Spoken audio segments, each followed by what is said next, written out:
ഉടമ്പടിയിൽ ദൈവത്തോട് ഉടമ്പടി ചെയ്യുന്ന ഒരു വ്യക്തികൾക്ക് എൻ്റെ ഒരു മുൻ അനുഭവമായിട്ട് വരേണ്ടത് നമ്മുടെ വിഷയത്തിൻ്റെ മേൽ ദൈവിക തീരുമാനം ഉണ്ടായിരിക്കുന്നു എന്നുള്ള തിരിച്ചറിവും ആ തിരിച്ചറിവ് നൽകുന്ന സന്തോഷമാണ്. കാര്യം ഉടമ്പടി പോലെ ഇന്നത്തെ കാലത്തെ ഇതൊരു കാലഘട്ടത്തിൻ്റെ പദ്ധതി പ്രയോഗമാണ്. പലതരത്തിലുള്ള വ്യാകുലങ്ങളിലെ വെന്ത് നീറുന്ന മനുഷ്യനെ പെട്ടെന്ന് ദൈവവുമായി ഇടപെടാനും ദൈവത്തെ ആ വിഷയത്തിൽ ഇടപെടുത്താനും ബൈബിൾ നൽകുന്ന സുനിശ്ചിതമായ ഒരു പദ്ധതിയാണ് ഉടമ്പടി. ഈ സുനിശ്ചിതമായ പദ്ധതി കൃപാസനത്തിൽ എൻ്റെ ആധ്യാത്മികതയിലേക്ക് വരുമ്പോൾ അത് മരിയൻ ഉടമ്പടിയായിട്ട് കൺവേർട്ട് ചെയ്യും, അപ്ഡേറ്റ് ചെയ്യാം. മറ്റ് സാധാരണ ഉടമ്പടിയേക്കാളും കുറച്ചുകൂടി പ്യൂരിഫൈഡാണ്, കുറച്ചുകൂടി ട്രയൽ ആൻഡ് എററെല്ലാം കഴിഞ്ഞിട്ടുള്ള ഒരു പ്രൂവൻ ഫാക്റ്റാണ് മരിയൻ ഉടമ്പടി. മരിയൻ ഉടമ്പടിയുടെ സ്പേസ് എന്ന് പറയുന്നത് സാധാരണ ഉടമ്പടിയിൽ ദൈവവും നമ്മളും തമ്മിലുള്ള ഒരു ബയലാറ്ററൽ എഗ്രിമെൻ്റാണ്.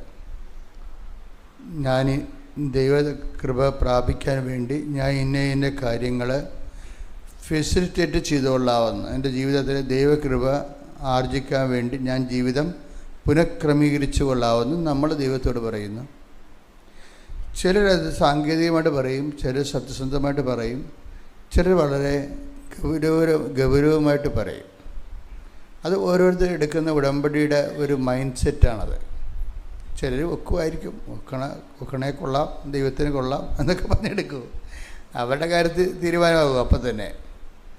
ചിലർ ഇതെൻ്റെ ലാസ്റ്റ് ഓപ്ഷനാണ്, ഇനി എനിക്ക് വേറെ ഒന്നും അറിയത്തില്ല, എൻ്റെ ജീവിത പ്രശ്നങ്ങൾക്ക് ഇനി എനിക്ക് വേറെ ഒന്നും അറിയത്തില്ല, ഇതെൻ്റെ അവസാനത്തെ ഒരു നടപടിയാണ്, ഇതിൽ ദൈവം എന്നെ സഹായിക്കും, കാരണം ഞാൻ വൃത്തിയും മെനയുമായിട്ട് ഉടമ്പടി ജീവിക്കും. അതാണ് കറക്റ്റ് പോയിൻ്റ്. ഞാൻ വൃത്തിയും മെനയുമായിട്ട് ഉടമ്പടി, ഇതെൻ്റെ അവസാനത്തെ ചാൻസാണ്, എനിക്കിതിനേക്കാൾ വലുതൊന്നും അറിയത്തില്ല, ഞാൻ വളരെ കർക്കശമായ രീതിയിൽ ഉടമ്പടിയോട് വിശ്വസ്തത പുലർത്തും എന്ന് പറഞ്ഞ് എൻ്റെ വിശ്വസ്തതയ്ക്ക് വല്ല കുഴപ്പമുണ്ടെങ്കിൽ അത് പരിഹരിക്കപ്പെടട്ടെ എന്ന് വിചാരിച്ചുകൊണ്ട് ഓവർഡോസ് എടുക്കും. ചില ആൾക്കാർ മരുന്നെടുക്കത്തില്ലേ, മരുന്നെടുക്കുമ്പോൾ ഒരു പാരസെറ്റമോൾ കഴിച്ചാൽ പനി മാറിയില്ലെങ്കിൽ വന്നാൽ 1.5 കഴിച്ചേക്കാം, അങ്ങനെ പൂട്ടെന്ന് വിചാരിക്കും. പക്ഷെ അത് മരുന്ന് നമുക്ക് ഓവർഡോസ് എടുക്കുന്നത് അപകടം വരും. പക്ഷെ ഉടമ്പടിയിൽ ഓവർഡോസ് ഇതിൻ്റെ ഒരു സ്റ്റൈലാണ്. മരുന്ന് നമുക്ക് ഒരു പനി മാറത്തില്ല. ഞാൻ ഈ പാരാസെറ്റമോൾ രാവിലെയും കഴിച്ചാണല്ല, വൈകുന്നേരം ആകുമ്പോൾ പിന്നെ ഒരെണ്ണം കഴിക്കും. അതുകൊണ്ട് ഇനി ഇത് മാറിയില്ലെങ്കിൽ എന്നാൽ 1.5 കഴിച്ചേക്കാം, ഒരു 5 mg കൂടി കഴിച്ചേക്കാമെന്ന് വിചാരിച്ചുകൊണ്ട് ഓവർഡോസ് എടുക്കും മരുന്ന് ഓവർഡോസ് എടുത്താൽ സ്വാഭാവികമായിട്ടും അത് നമുക്ക് കേടാണ്, വിഷമായിട്ട് പോയ്സണായിട്ട് മാറും. പക്ഷെ ഉടമ്പടിയുടെ ഒരു നേച്ചർ എന്ന് വെച്ചാൽ ഈ ഉടമ്പടിയുടെ ഓവർഡോസാണ് നമ്മളെ രക്ഷപ്പെടുത്തുന്നത്. കാരണം നമ്മുടെ സത്യസന്ധതയുടെ ഒരു പ്രകടനമാണത് ഓവർഡോസ്. അത് ചില ആൾക്കാർക്ക് ഇതിനെക്കുറിച്ച് നല്ല ഒരു ബുദ്ധിയുണ്ട്. കാര്യം ക്രിസ്തുവിൻ്റെ മൈൻഡ് സെറ്റ് ഓവർഡോസിലാണ് വരുന്നത്. എന്താണ് 5:46 എടുത്തേ, 5:46 മത്തായിയുടെ സുവിശേഷം. മത്തായി 5:46-47.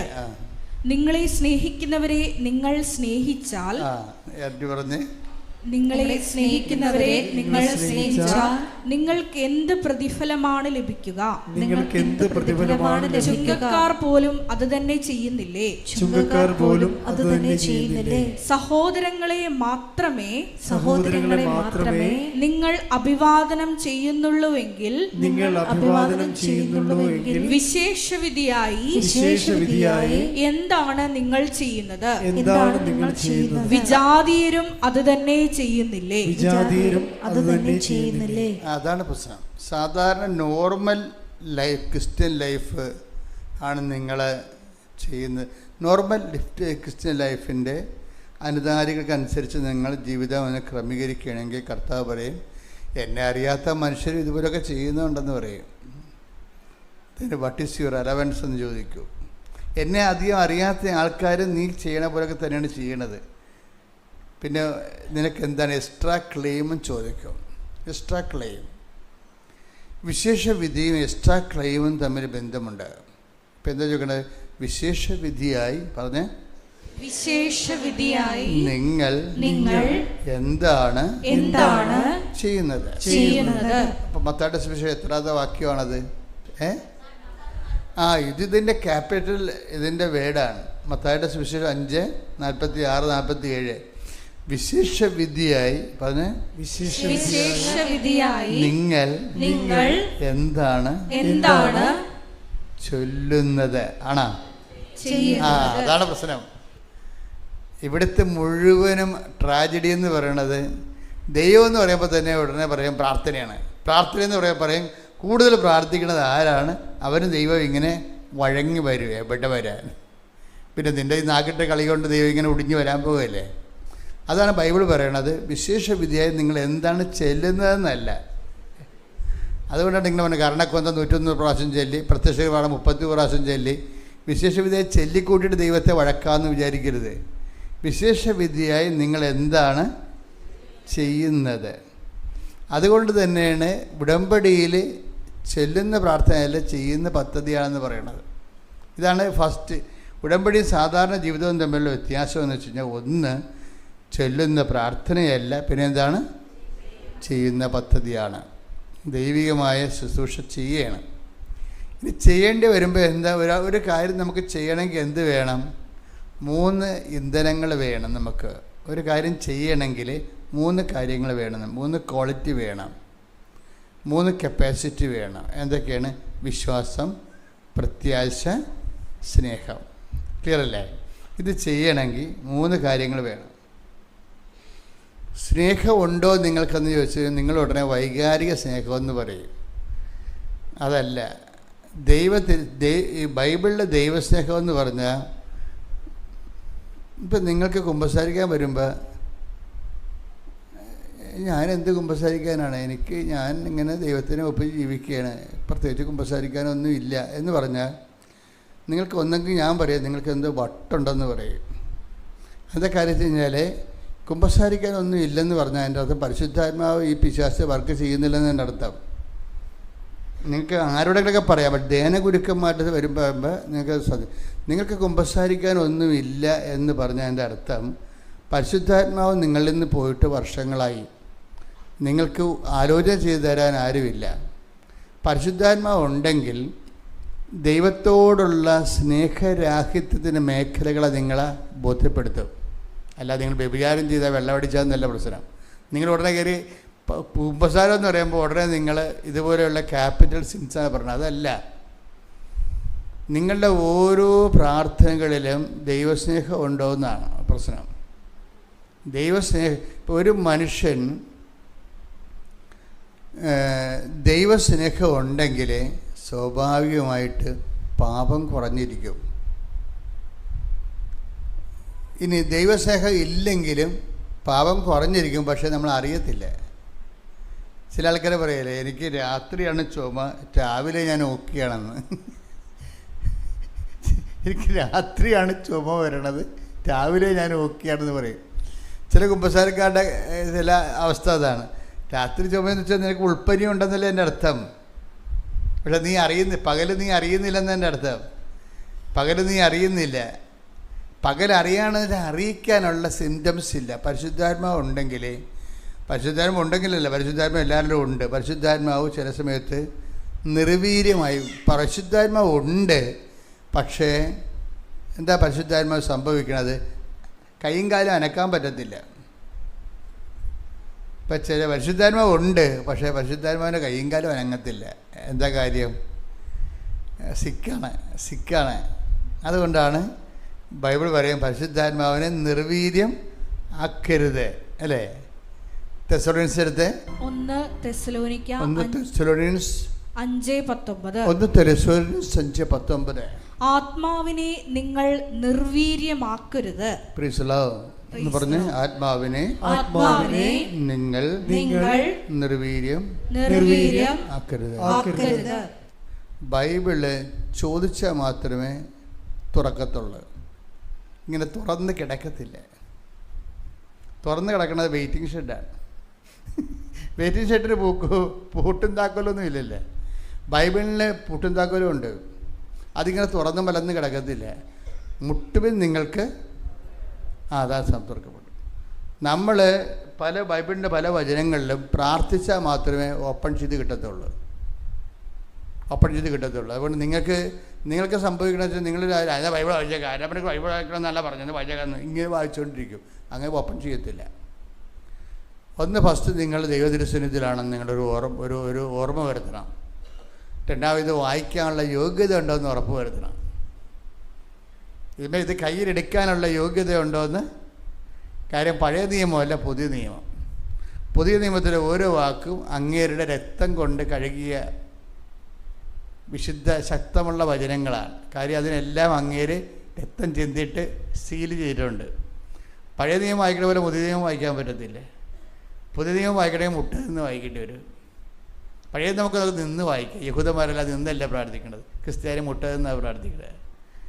എന്താ പ്രശ്നം വെച്ച് കഴിഞ്ഞാൽ പുതിയ നിയമം വായിക്കണമെങ്കിൽ അവൻ്റെ കുരിശിൻ്റെ ചുവട്ടിൽ നമ്മൾ മുട്ടയിൽ നിൽക്കും. കർത്താവേ, നീ ഞങ്ങൾക്ക് വേണ്ടി ക്രൂശിക്കപ്പെട്ടവനാണ്, തിരുവിലാവിൽ മുറിവേറ്റവനാണ്, മുൾക്കിരീടം ചൂടിയവനാണ്, നിൻ്റെ വിശുദ്ധമായ രക്തത്താലാണ് നീ വചനം സ്ഥിരീകരിച്ചിരിക്കുന്നത്. ആ വചനത്തിൻ്റെ വാതിൽ ഈ ഉള്ളവർക്ക് വേണ്ടി, ഈ ഉള്ളവന് വേണ്ടി തുറന്നു തരണമേ. ശ്രുതികട്ടെ. Hallelujah. Hallelujah. Hallelujah. Hallelujah. Hallelujah.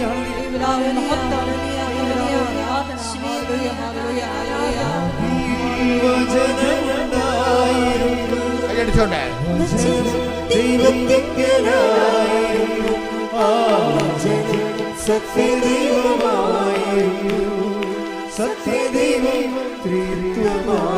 സുഹൃത്തുക്കളെ,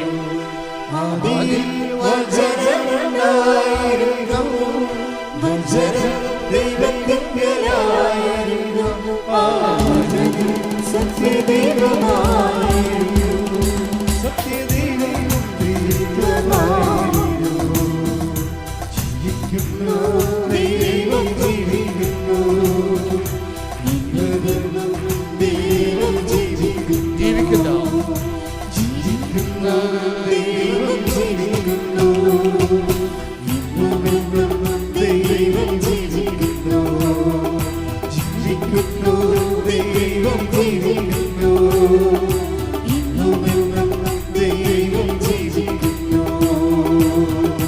പരിശുദ്ധ പരമദിവ്യകാരുണ്യത്തിന് ആരാധനയും സ്തുതിയും പുകഴ്ചയും ഉണ്ടായിരിക്കട്ടെ. ഒരു വലിയ പ്രഭാതത്തിൽ നമ്മൾ കർത്താവിൻ്റെ തിരുസന്നിധിയിൽ എത്തപ്പെട്ടിരിക്കുകയാണ്. ആ ഒരു ബോധം ഉണ്ടായാൽ മാത്രം അത് രക്ഷപ്പെടാൻ. കാര്യം രക്ഷ എന്നൊക്കെ പറയണത് നിൻ്റെ ജീവിതം ഒരു നിമിഷം. ദൈവവേദനെ, നീ ദൈവതിരുസന്നിധിയിലാണ് ഇരിക്കണത്. നീ വന്നതല്ല, വിളിച്ചതാണെന്ന് ഓർത്താൽ മതി. എന്താണ് വന്നതല്ല, എന്നെ വിളിച്ചതാണ്. സ്വരത്തിൽ പറഞ്ഞ്, വന്നതല്ല വിളിച്ചതാണ്. ഞാൻ വന്നതല്ല എന്നെ വിളിച്ചതാണ്. ഞാൻ വന്നതല്ല എന്നെ വിളിച്ചതാണ്. ഹല്ലേലൂയ. മഹത്വം, മഹത്വം. ആലയത്തിൽ സമയം വിളിച്ചു ചേർത്തതിന്, ഒരുമിച്ച് കൂട്ടിയതിന് നന്ദി പറയാം. ഹല്ലേലൂയ. ഹല്ലേലൂയ.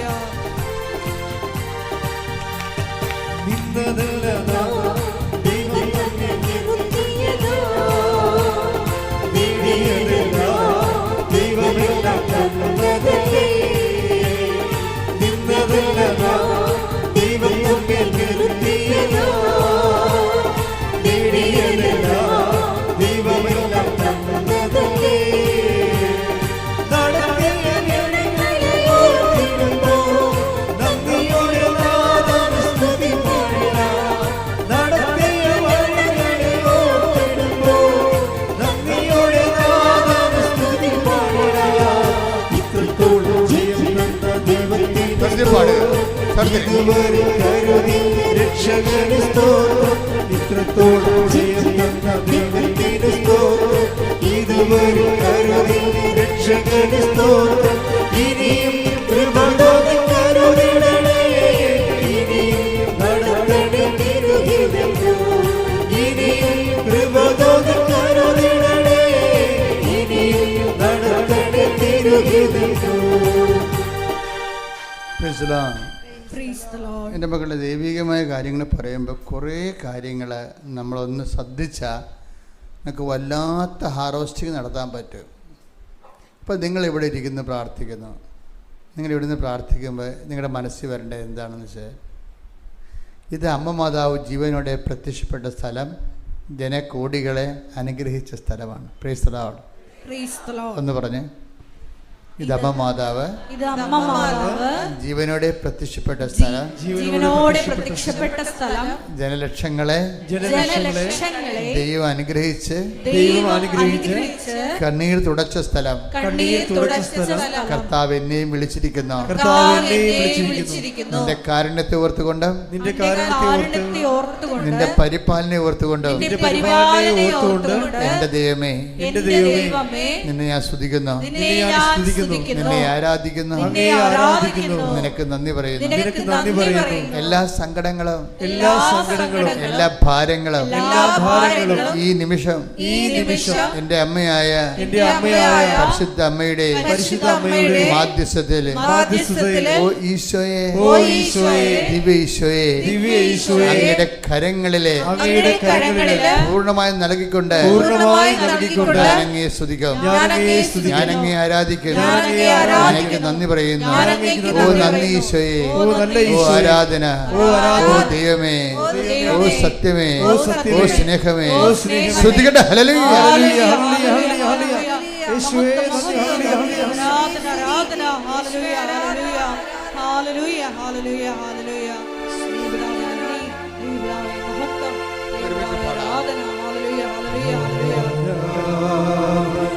കൈകൾ വീശിക്കൊണ്ട്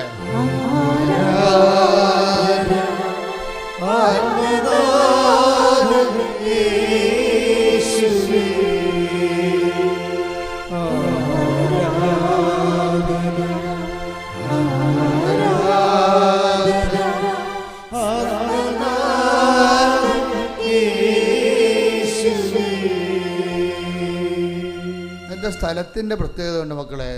ഈ നമ്മൾ ഇപ്പം തന്നെ കഴിഞ്ഞ ദിവസങ്ങളിൽ ഞാൻ ഇംഗ്ലണ്ടിലെ ബെർഹിംഹാമിലൊരു ധ്യാനം നടത്തി. ആ ധ്യാനം നല്ല ശക്തമായ അഭിഷേകമുള്ള ധ്യാനമാണ്. 12,500 പേര് ആ ധ്യാനത്തിൽ പങ്കെടുത്ത്. അതിനുശേഷം ഞാൻ ഒരു ദിവസം കഴിഞ്ഞപ്പോൾ സ്റ്റെയിൽസ്ഫോർഡിൽ വന്ന് ധ്യാനം നടത്തി. സ്റ്റെയിൽസ്ഫോർഡ് ഒരു വലിയ ആശ്രമമാണ്, 10 ഏക്കറുള്ളൊരു ആശ്രമമാണ്. ആ ആശ്രമത്തിൽ മാതാവ് പ്രത്യക്ഷപ്പെട്ട സ്ഥലമാണ്. മാതാവ് പ്രത്യക്ഷപ്പെട്ടിട്ട് ബന്ദിഞ്ഞ് കൊടുത്ത സ്ഥലമാണ്. അപ്പം ഞാൻ ആ പുഴയുടെ ഓരങ്ങളിലെല്ലാം നടന്ന് പ്രാർത്ഥിച്ചുകൊണ്ട്, ഇപ്പം അവിടെ 700 പേരെ ഉണ്ടായിരുന്നുള്ളൂ. വല്ല അകലയിൽ നിന്നൊക്കെ വരണമായിരുന്ന ആൾക്കാർ 700 പേര് മതിയായിരുന്നു ശരിക്കും. അതൊരു പള്ളിയാണ്. പക്ഷേ അനോയിൻറ്റിങ് ലെവൽ വ്യത്യാസമുണ്ട്. മറ്റത് സ്റ്റേഡിയത്തിലാണ് നടത്തിയത്, ഇതൊരു അമ്മ മാതാവ് പ്രത്യക്ഷപ്പെട്ട ദേവാലയത്തിലാണ് നടത്തിയത്. ഇതിൻ്റെ അനോയിൻറ്റിങ് ലെവൽ വ്യത്യാസമുണ്ട്. ഇത് സ്റ്റേഡിയത്തിൽ നടത്തുന്നതിനേക്കാളും മാതാവിൻ്റെ പ്രത്യക്ഷീകരണ സ്ഥലത്ത് നടത്തി കഴിഞ്ഞപ്പോൾ എൻ്റെ വചനങ്ങളെല്ലാം മാറി, വചനങ്ങളുടെ രീതികൾ, പ്രസൻറ്റേഷൻ്റെ രീതികൾ മാറി, ആൾക്കാരുടെ അനുഭവതലങ്ങൾ മാറി, അഭിഷേക ലെവൽ മാറി, മൊത്തം മാറി. അതാണ് വ്യത്യസ്തങ്ങളായ വിഷയങ്ങൾ. അതുകൊണ്ട് നിങ്ങളിവിടെ വരുമ്പോൾ തന്നെ ഓർക്കുക, ദൈവം നിങ്ങളെ വിളിച്ചതാണ്. മാതാവ് പ്രത്യക്ഷപ്പെട്ട ഇടത്തേക്ക് ദൈവം നൽകിയ, രക്ഷപ്പെടാൻ വേണ്ടി ദൈവം നൽകിയ ഒരു പദ്ധതിയാണ് ഉടമ്പടി. ആ പ്രത്യക്ഷീകരണത്തിൻ്റെ ഭാഗമായിട്ട് ഉടമ്പടി വന്നിരിക്കുന്നത്. നിങ്ങൾ കഥ അറിയാതെ ആട്ടം കാണരുത്. വളരെ സഡൻ ഉടമ്പടി വന്നതല്ല. ഇപ്പം നവീകരണ ധ്യാനം എന്നുണ്ട്, അത് ജീവിതം നവീകരിക്കാനുള്ളതാണ്. വളർച്ചാ ധ്യാനമുണ്ട്, വിശ്വാസത്തെ വളർച്ച പ്രാപിക്കാനുള്ളതാണ്. ആന്തരിക സൗഖ്യദാനമുണ്ട്, മുറിവേറ്റ ചിന്തകൾ, വേദനിപ്പിക്കുന്ന ഓർമ്മകൾ, ആദികൾ, ഭീതികളെല്ലാം സുഖപ്പെട്ടുകൊണ്ട് കുറച്ചുകൂടി ജീവനുള്ള ജീവിതം, ആത്മീയ ജീവിതത്തിന് വേണ്ടിയുള്ളതാണ്. പിന്നെ എന്താണ്, പ്രാർത്ഥനാനുഭവ ധ്യാനമുണ്ട്. തീക്ഷ്ണമായി പ്രാർത്ഥിച്ച് അഭിഷേകം പ്രാപിക്കാനുള്ളതാണ്. പിന്നെ എന്താണ്? വരദാനങ്ങളുടെ ധ്യാനമുണ്ട്, വരദാനങ്ങൾ ഉപയോഗിച്ചുകൊണ്ട് ശുശ്രൂഷ ചെയ്യാനുള്ളതാണ്. ഉടമ്പടി ധ്യാനമുണ്ട്, വാഗ്ദാനങ്ങൾ പ്രാപിക്കാനുള്ളതാണ്. Praise the Lord, praise the Lord. ശ്രദ്ധിക്കട്ടെ. Hallelujah, hallelujah, hallelujah, hallelujah. വാഗ്ദാനങ്ങൾ പ്രാപിക്കാനുള്ള വലിയ ഉടമ്പടി പ്രാർത്ഥന ഞങ്ങൾക്ക് നൽകിയതിന് പിതാവിന് നന്ദി പറയുന്നു. Hallelujah, hallelujah.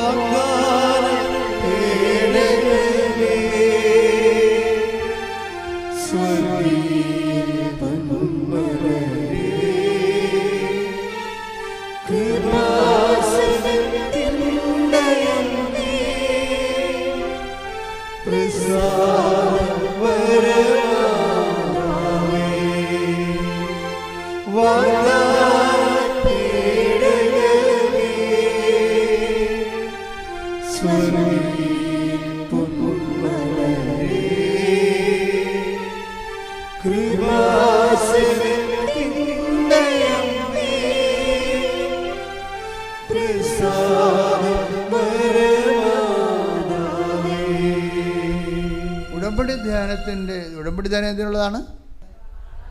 വാഗ്ദാനങ്ങൾ പ്രാപിക്കാനുള്ളതാണ്. ഇപ്പം ദൈവം മനുഷ്യൻ്റെ അനുദിന ജീവിതവും നിത്യജീവിതവും മെയിൻറ്റെയിൻ ചെയ്യുന്നതിന് വേണ്ടിയുള്ള ദൈവികമായ പദ്ധതിയാണ് വാഗ്ദാനം. എന്ന് വെച്ച് കഴിഞ്ഞാൽ എപ്പോഴും ഞാൻ നിങ്ങളോട് പറയും, പുതിയ ആൾക്കാരുള്ളത് കൊണ്ടാണ് പഴയത് ഞാൻ ആവർത്തിക്കണം കേട്ടോ. പഴയ ആൾക്കാർക്ക് ബോറടിക്കരുത്. പുതിയ ആൾക്കാർ ഒത്തിരി ഉണ്ടല്ലോ. ആദ്യമായിട്ട് കൃപാസനത്തിൽ വന്നൊരു കൈവോക്കിക്ക് കുറച്ച് പേരുണ്ട്, ജസ്റ്റ് ഓക്കെ.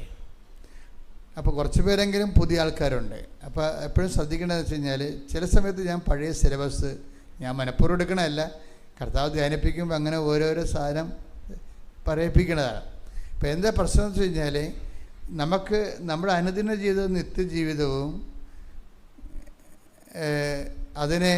അതിൻ്റെ പോരായ്മ പരിഹരിക്കുന്നതിന് വേണ്ടിയും അത് പുഷ്കലമായിട്ട് വളരുന്നതിന് വേണ്ടിയും ദൈവം നമുക്ക് നൽകുന്ന ഒരു ക്യാപ്സ്യൂളാണ് വാഗ്ദാനം എന്ന് പറയുന്നത്. ഇപ്പോൾ ഉടമ്പടി ധ്യാനത്തിൻ്റെ ഫോർമുല ഉപയോഗിക്കുന്നത് എന്തിനാണ്? ഈ വാഗ്ദാനങ്ങൾ പ്രാപിക്കാൻ വേണ്ടിയാണ്. വാഗ്ദാനങ്ങൾ പ്രാപിക്കാൻ വേണ്ടിയാണ്.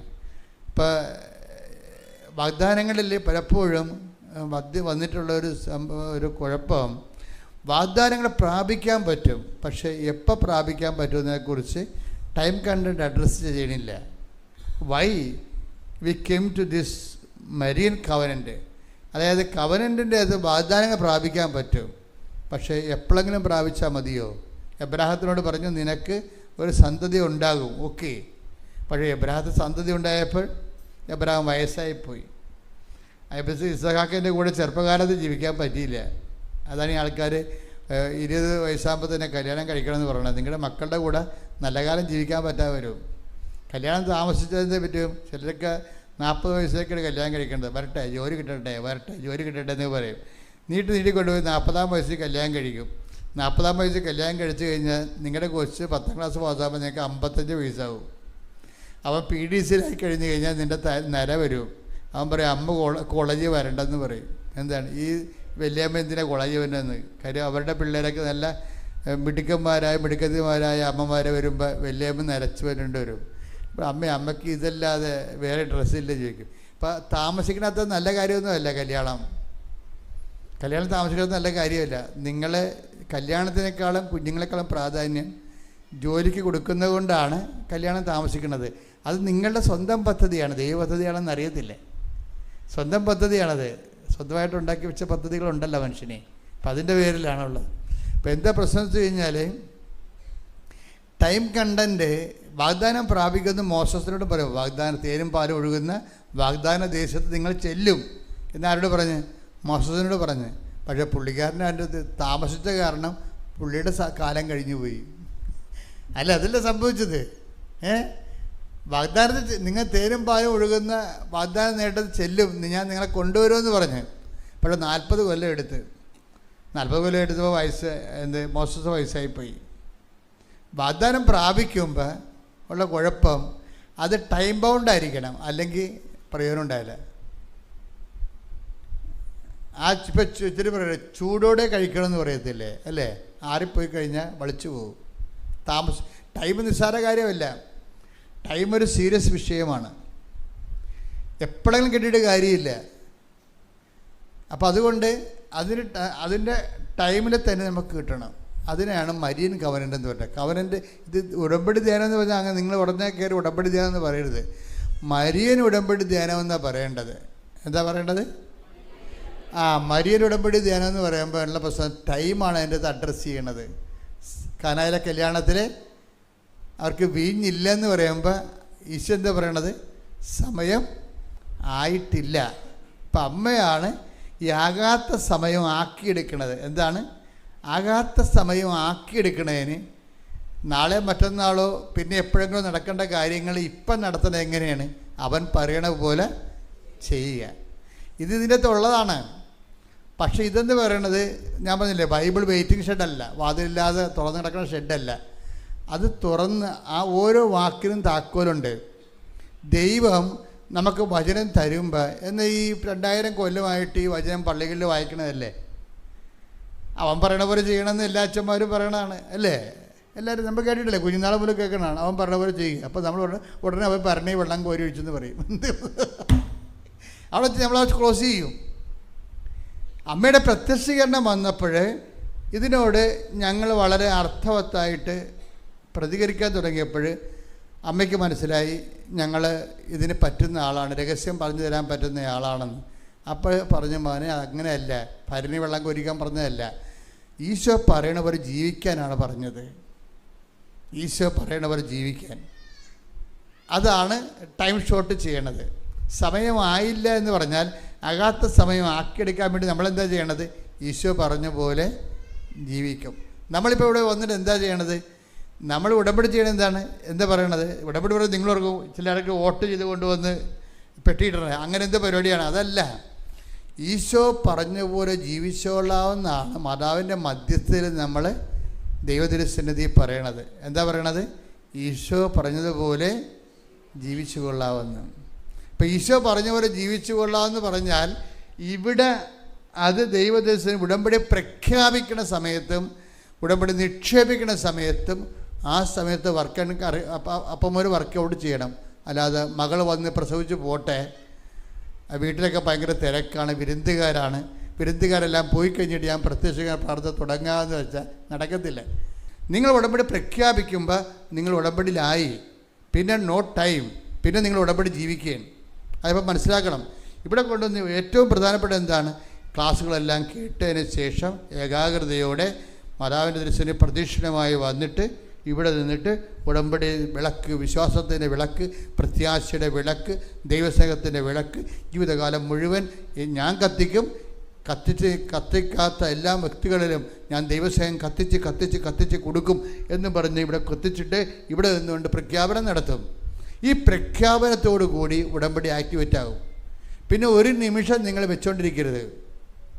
അല്ലാതെ വീട്ടിലെ ചടങ്ങെല്ലാം കഴിയട്ടെ എന്നിട്ട് കൈയും കാര്യം കഴുകി എഴുന്നേക്കുക, അങ്ങനെയുള്ള ഫംഗ്ഷൻ അല്ല ഉടമ്പടി. അത് ജീവിതമാണ്. ശ്രദ്ധിക്കട്ടെ. ഹല്ലേലൂയ. ഉടമ്പടി പ്രഖ്യാപനം മുതൽ ഉടമ്പടി ജീവിക്കുവാനുള്ള അധിക അഭിഷേകം ഈ ആരാധനയിലൂടെ ഞങ്ങൾക്ക് നൽകണമേ. Hallelujah, hallelujah. മഹത്വം, മഹത്വം. ആരാധന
സ്തുതിയും പുകഴ്ചയും ഉണ്ടായിരിക്കട്ടെ. പരമദിവ്യകാരുണ്യത്തിന് നേരവും ആരാധനയും സ്തുതിയും പുകഴ്ചയും ഉണ്ടായിരിക്കട്ടെ.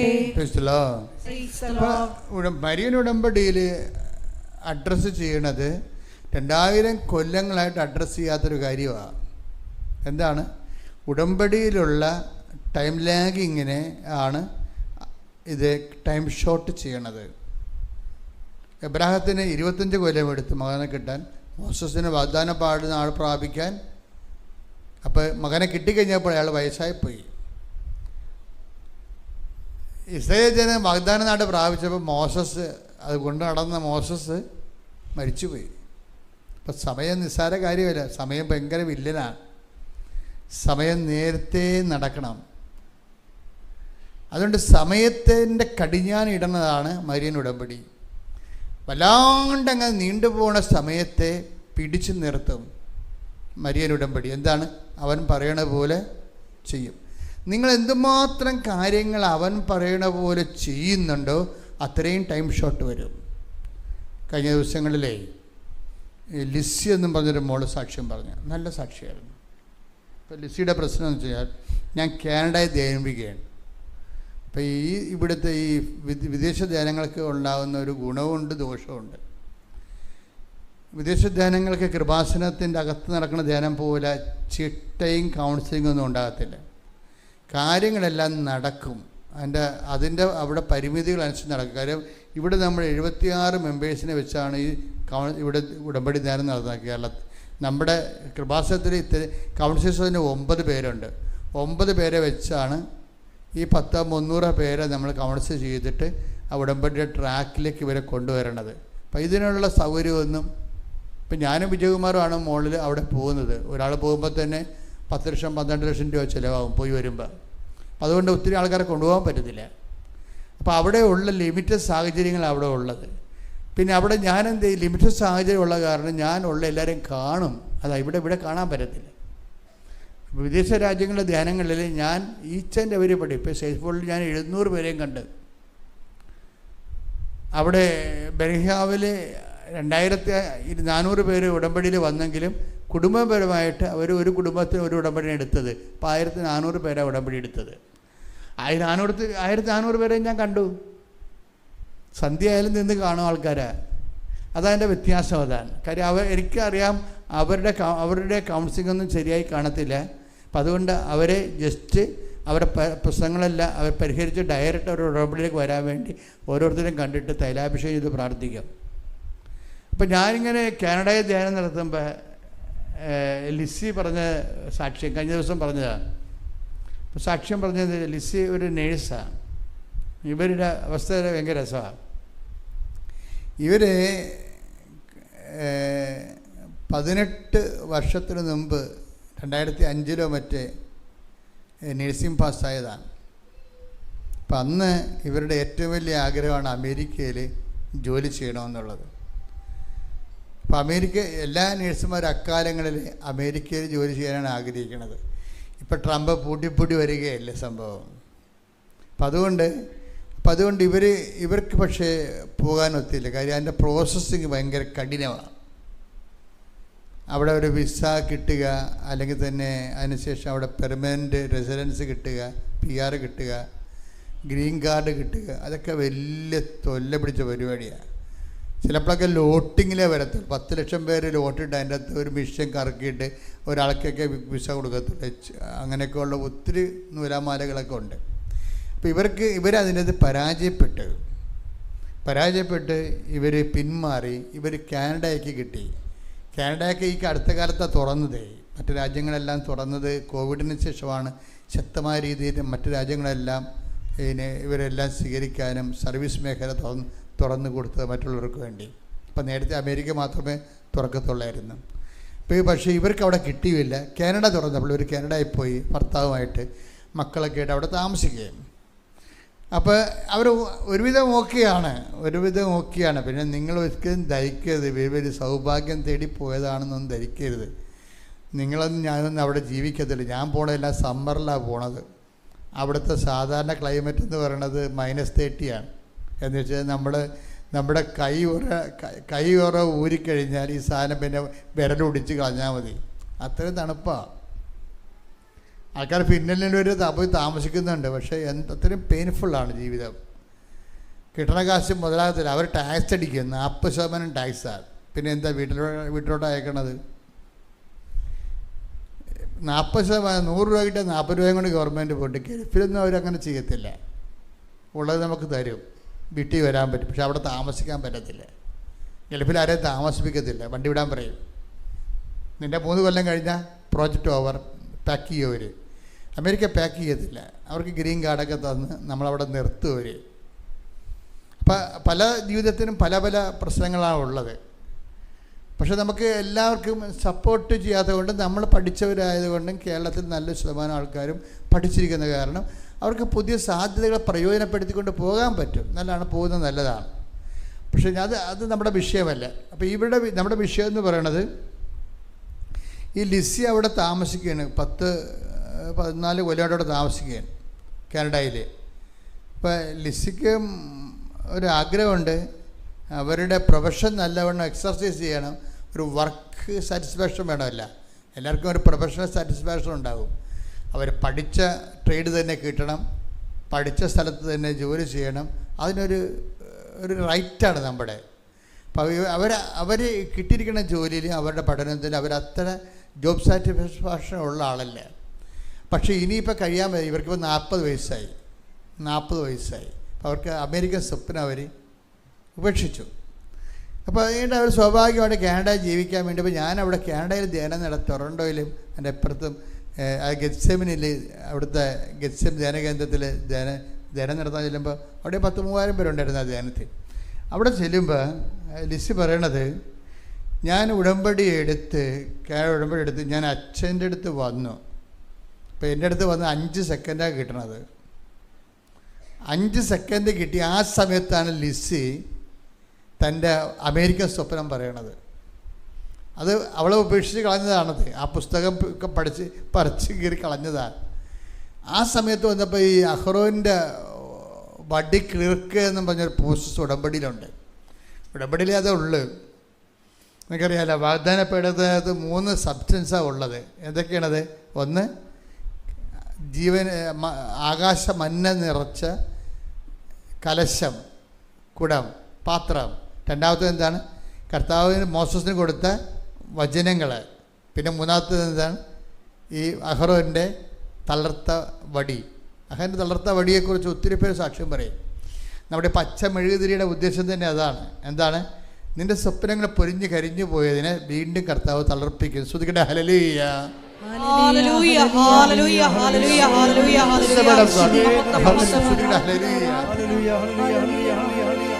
യേശുവേ ആരാധന, ഹല്ലേലൂയ ഹല്ലേലൂയ. യേശുവേ നന്ദി, ഹല്ലേലൂയ ഹല്ലേലൂയ. യേശുവേ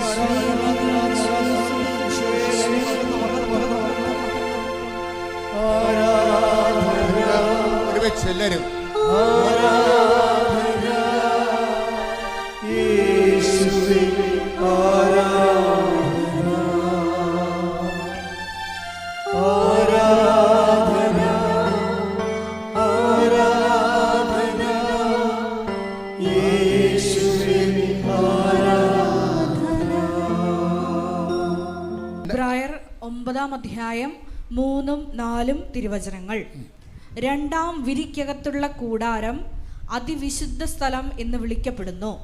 അതിൽ സ്വർണം കൊണ്ടുള്ള ധൂപപീഠവും എല്ലാ വശവും പൊന്നു പൊതിഞ്ഞ വാഗ്ദാന പേടകവും ഉണ്ടായിരുന്നു. പൊന്നു പൊതിഞ്ഞ വാഗ്ദാന പേടകം. അതെ. മന്ന വെച്ചിരുന്ന സ്വർണ്ണ കലശവും അഹ്റോന്റെ തളിർത്ത വടിയും ഉടമ്പടിയുടെ ഫലകങ്ങളും അതിൽ സൂക്ഷിച്ചിരുന്നു. അഹ്റോന്റെ തളർത്ത വടി എന്ന് പറയുമ്പോൾ അഹ്റോന്റെ പൗരോഹിത്യത്തിനെ മോസസിന്റെ വൈഫ് ചോദ്യം ചെയ്ത്, അതാണ് പ്രശ്നം. Take that passage.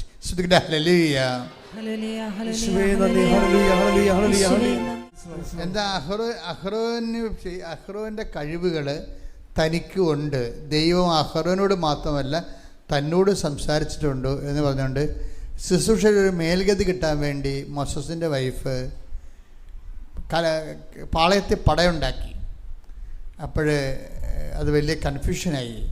അപ്പോൾ മോസസ് പറഞ്ഞു, ഓക്കെ, നിനക്ക് കൺകറൻസ് ഉണ്ടോ ഇല്ലയോ, അഹ്റോനുള്ളതുപോലെ കൺകറൻസ് മോസസിൻ്റെ വൈഫിനുണ്ടോ ഇല്ലയോ എന്ന് എനിക്കറിയത്തില്ല, നമുക്കൊരു പരീക്ഷണം നടത്താം, കർത്താവ് തീരുമാനിക്കട്ടെ എന്ന് പറയും. നിങ്ങളെല്ലാവരും പോയി ഓരോ വടി വെട്ടി ഉണക്ക വടി കൊണ്ടുവന്ന് കൂടാരത്തിൽ വെക്കുക. രാവിലെ നമുക്ക് കൂടാരം അടക്കണം. രാവിലെ കൂടാരം തുറക്കുമ്പോൾ ആര് വെച്ച വടിയാണ് തളർത്തതെങ്കിൽ അവനാണ് കർത്താവിൻ്റെ അംഗീകാരമെന്ന്.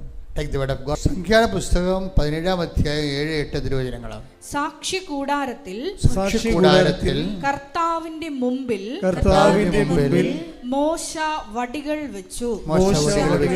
പിറ്റേ ദിവസം മോശ സാക്ഷി കൂടാരത്തിലേക്ക് ചെന്നു. ലേവി കുടുംബത്തിന് വേണ്ടിയുള്ള അഹ്റോന്റെ വടി മുള പൊട്ടി പൂത്ത് തളിർത്ത് ബദാം പഴങ്ങൾ കായ്ച്ചു നിന്നു. അപ്പോൾ ഒരു ദൈവികമായ നടപടിക്രമമാണത്. ജീവിതം കരിഞ്ഞുണങ്ങിപ്പോയ സംഭവമായിരിക്കാം, പക്ഷെ ദൈവം വന്ന് തൊടുമ്പോൾ ഇത് തളർത്ത് വരും. ആ ഒരു കോൺസെപ്റ്റിലാണ് നാം പച്ച മെഴുകുതിരി കത്തിക്കണത്. ബദാം ഉണങ്ങിയ പടി ദൈവം തൊട്ട് ജീവിതമാണ് അതിൻ്റെ അകത്ത് കാണിക്കുന്നത്. നമ്മുടെ ജീവിതം ചിലപ്പോൾ പ്രതീക്ഷകൾ നഷ്ടപ്പെട്ട്, ജോലി ഇഷ്ടാതെ നീണ്ടു പോയി, കല്യാണം ഒത്താതെ നീണ്ടു പോയി, മക്കളില്ലാതെ നീണ്ടു പോയി, അങ്ങനെ കരിഞ്ഞു പോയി, സ്വപ്നങ്ങൾ കരിഞ്ഞു പോയി. അതിനെ ഉടമ്പടിയിൽ അവൻ പറയണ പോലെ നീ ചെയ്ത് കഴിയുമ്പോൾ ദൈവം നേരിട്ട് ഇടപെട്ടിട്ട് ഈ ജീവിതത്തെ അങ്ങ് തൊടും. അപ്പോൾ എന്തു ചെയ്യും? അതുകൊണ്ടാണ് 22 കൊല്ലങ്ങളായിട്ട് മക്കളില്ലാത്തവരൊക്കെ എങ്ങനെ മക്കളെയും കൊണ്ട് വരുന്നത് ഉടമ്പടി കഴിയുമ്പോൾ? ഈ മക്കൾ എവിടെയായിരുന്നു? 22. ഞാൻ തന്നെ അത്ഭുതപ്പെട്ടിട്ടുണ്ട്. ഞാൻ ഈ ശുശ്രൂഷയ്ക്ക് വരുന്നത് കരിസ്മാറ്റിക് മേഖലയിൽ നിന്നാണ് കർത്താവിനെ ഉടമ്പടിയിലേക്ക് കൊണ്ടുവരുന്നത്. അപ്പോൾ ആ കാലങ്ങളിലൊക്കെ ഇവിടെ ധ്യാനം ഇവിടെ ഞാൻ 92 തുടങ്ങിയതാണ്. അന്ന് മുതൽ ധ്യാനമുണ്ട് ഇവിടെ. അപ്പോൾ ഇവിടെ തന്നെ ധ്യാനം തുടങ്ങിയത് 2000-ലാണ്. 2000 തൊട്ട് 2016 വരെ ഉടമ്പടി വരണം 2016-ലാണ്, 15-ല്. അപ്പോൾ ആ കാലങ്ങളിലെല്ലാം ഇവിടെ ധ്യാനം നടക്കൊണ്ടായിരുന്നു. പക്ഷേ മക്കളില്ലാത്തവർക്ക് മക്കളുണ്ടാകുമായിരുന്നു. അത് 6 കൊല്ലം 7 കൊല്ലമേ ഉള്ളൂ. ഉടമ്പടി വരുമ്പോഴാണ് 24 കൊല്ലം 22 കൊല്ലം 23 കൊല്ലം ഭയങ്കര 3 ഇരട്ടി വ്യത്യാസം വന്നിരിക്കുകയാണ്. കർത്താവിൻ്റെ ഇടപെടലിന് 3 ഇരട്ടി വ്യത്യാസമാണ് ഉടമ്പടി വന്നിരിക്കുന്നത്. അപ്പോൾ എനിക്കത് മനസ്സിലാകും. പഴയ കാല ശുശ്രൂഷകളും പുതിയ കാല ശുശ്രൂഷയ്ക്ക് വന്നിട്ടുള്ള അപ്ഡേഷൻസ് എന്ന് പറയുന്നത് വല്ലാത്ത അപ്ഡേഷൻസാണ്. എന്ന് വെച്ച് കഴിഞ്ഞാൽ ഇത് വളരെ കാൽക്കുലേറ്റ് ചെയ്തിട്ട് പ്രൊഫഷണലായിട്ട് നമുക്ക് സെറ്റ് ചെയ്യാൻ പറ്റും. എന്താണ്? ദൈവസ്നേഹത്തോടെ, ദൈവപ്രത്യാശയോടെ, ദൈവസ്നേഹത്തോടെ, ദൈവവിശ്വാസത്തോടെ നമ്മൾ ജീവിതത്തെ അവൻ പറയണ പോലെ ചെയ്ത് കഴിഞ്ഞാൽ ദൈവം പെട്ടെന്ന് ടൈം ഷോട്ട് ചെയ്യും. ടൈം ഷോട്ട് മാത്രമല്ല, ലൈറ്റ് വെയ്റ്റിംഗ് ഉണ്ട്. വലിയ ഭാരപ്പെട്ട കാര്യങ്ങളൊക്കെ ഈസിയായിട്ട് ഇങ്ങനെ ലൈറ്റ് വെയിറ്റ് ചെയ്തു. പിന്നെ നോട്ട് ബൈ മെറിറ്റിൽ വർക്ക് ചെയ്യും. നമ്മുടെ കഴിവല്ലെങ്കിലും ദൈവത്തിൻ്റെ കൃപ കൊണ്ട് വർക്കൗട്ട് ചെയ്യും. പിന്നെ പ്രസൻസ് ഫീൽ ചെയ്യും. ഉടമ്പടിയുടെ മറ്റെല്ലാ ഈ മേഖലകളെല്ലാം നമുക്ക് പ്രാർത്ഥനകളുടെ പൊതു കാര്യമായിട്ട് പറയാമെങ്കിലും ഈ ഉടമ്പടിയുടെ തനത് യുണീക്നെസ് എന്ന് പറയുന്നത് ഇതിൻ്റെ പ്രസൻസാണ്. ഇപ്പം 43,000 സാക്ഷ്യങ്ങളാണ് ഇപ്പോൾ ഓൾറെഡി അപ്പ് ചെയ്തിരിക്കുന്നത്. യൂട്യൂബിൽ കിടപ്പുണ്ട്. 1-2 അല്ല, 43,000 സാക്ഷ്യങ്ങൾ ഓൾറെഡി നമ്മൾ എയറിൽ ഓൺ എയറായിട്ടുണ്ട്. ഈ എയറിലായിരിക്കുന്നതിൽ പകുതിയോളം സംഭവം പ്രസൻസാണ്. അമ്മ ചോദ്യങ്ങൾക്ക് ഉത്തരം പറഞ്ഞു തന്നു. എനിക്കറിയത്തില്ലായിരുന്നു അത്. അമ്മ പറഞ്ഞു, ഞാൻ എഴുതി പരീക്ഷയിൽ. അങ്ങനെ പറഞ്ഞില്ല. അതാണ് പ്രസൻസ് എന്ന് പറയണത്. ആരോ എൻ്റെ ഉള്ളിൽ നിന്നെല്ലാം പറഞ്ഞു തരുന്ന പോലെ എനിക്ക് തോന്നി. അതൊക്കെ പ്രസൻസാണ്. അത് ഉടമ്പടിയുടെ മാത്രമായിട്ടുള്ള സംഭവമാണ്. വേറെ ഒരുവിടും നമ്മൾ കേട്ടിട്ടില്ല, കണ്ടിട്ടില്ല. അതുകൊണ്ടാണ് ഞാൻ ഈ ഉടമ്പടിയുടെ കാര്യത്തിൽ നിങ്ങൾ കാർക്കശ്യമാകണം, കഥ അറിയാതെ ആട്ടം കാണരുതെന്നൊക്കെ പറഞ്ഞതിൻ്റെ കാരണം, ഞാൻ നിങ്ങളോട് രൂക്ഷവുമായിട്ട് കാർക്കശ്യമായിട്ടല്ല സംസാരിക്കണത്, സൗമ്യമായിട്ട് അങ്ങനെ സംസാരിക്കാറില്ല. അതിൻ്റെ കാരണം ഇതാണ്: ചെയ്യുന്നവൻ വെടിപ്പായിട്ട് ചെയ്യട്ടെ. ചെയ്യുന്നവൻ അത് വെടിപ്പായിട്ട് ചെയ്ത് കഴിഞ്ഞാൽ, അല്ലെങ്കിൽ നിങ്ങൾ ശ്രദ്ധയോടെ ചെയ്താൽ ഇതിന് നമുക്ക് വല്ലാത്ത ഫലങ്ങളാണ് ഉണ്ടാകുന്നത്. ഇപ്പം നിങ്ങൾ വാഴ നനയുമ്പോൾ ചീരയും നനയുമെന്ന് പറഞ്ഞുകൊണ്ട് ഇപ്പോൾ ഹസ്ബൻഡ് പറയും നീ എടുക്ക് അപ്പോൾ താനെടുക്ക്, നീ ഇങ്ങനെ വണ്ടി ഇരുന്ന് തന്നെ ഇതിങ്ങനെ തന്നെ സ്റ്റിയറിങ് വണ്ടി ഓടിച്ചോണ്ട് പോകണമെങ്കിലും താനെടുക്ക് നീ എടുക്കുന്ന കൈവിട്ട കളിയാണ് ചില ആൾക്കാർക്ക്. ഇപ്പോൾ അവസാനം ഇവിടെ വരുമ്പോൾ അവസാനം നീ എടുക്കുന്ന ആക്കിക്കണം. ഭർത്താവ് സ്വരം ഉണ്ടാക്കിയിട്ട് പറയും നീ തന്നെ എടുക്കാൻ പറയും. എന്താണ് ഇയാൾക്കിടയ്ക്ക് സ്മോളൊക്കെ അടിക്കണം. അപ്പം അതുകൊണ്ട് വൈഫിൻ്റെ പേരിൽ കൊണ്ടുപോയി ഉടമ്പടി കെട്ടിവെക്കും. ഇവൻ്റെ കാര്യത്തിൽ ഇപ്പം തന്നെ തീരുമാനമായിട്ടുണ്ട്, നീ അധികം വിഷമൊന്നും ഇറക്കരുത്, നിൻ്റെ കാര്യത്തിൽ തീരുമാനമായിട്ടുണ്ട്. അല്ലെങ്കിൽ നീ മാനസാന്തരപ്പെട്ടിട്ട് ഇന്ന് തീരുമാനം മാറ്റണം. എന്താണ്? വൈഫ് ഉടമ്പടി എടുത്തോട്ടെ, ഞാൻ അവളെപ്പോലെ തന്നെ ജീവിക്കും, അതാണ് പ്രശ്നം. അല്ലാതെ നമ്മൾ എന്താണ് കുരങ്ങനെ കൊണ്ട് ചുടുപായസം കോരിച്ചോളാന്ന് വെച്ച് കഴിഞ്ഞാൽ ചിലപ്പോൾ അന്തരാളം വരെ കരിഞ്ഞു പോകാൻ സാധ്യതയുണ്ട്. അപ്പോൾ ഇതുപോലെയുള്ള മുട്ടാപ്പോക്കുകളൊന്നും ഇതിൻ്റെ അത് വരരുത്. നീ ദൈവത്തിനെ അനുഭവിക്കുന്നതിലും ദൈവത്തിലേക്ക് ജീവിക്കുന്നതിനും മുട്ടാപ്പോക്ക് പറഞ്ഞാൽ അതിൻ്റെ അർത്ഥം ദൈവം ഇതുപോലെ കണ്ടീഷനാക്കി കളയും.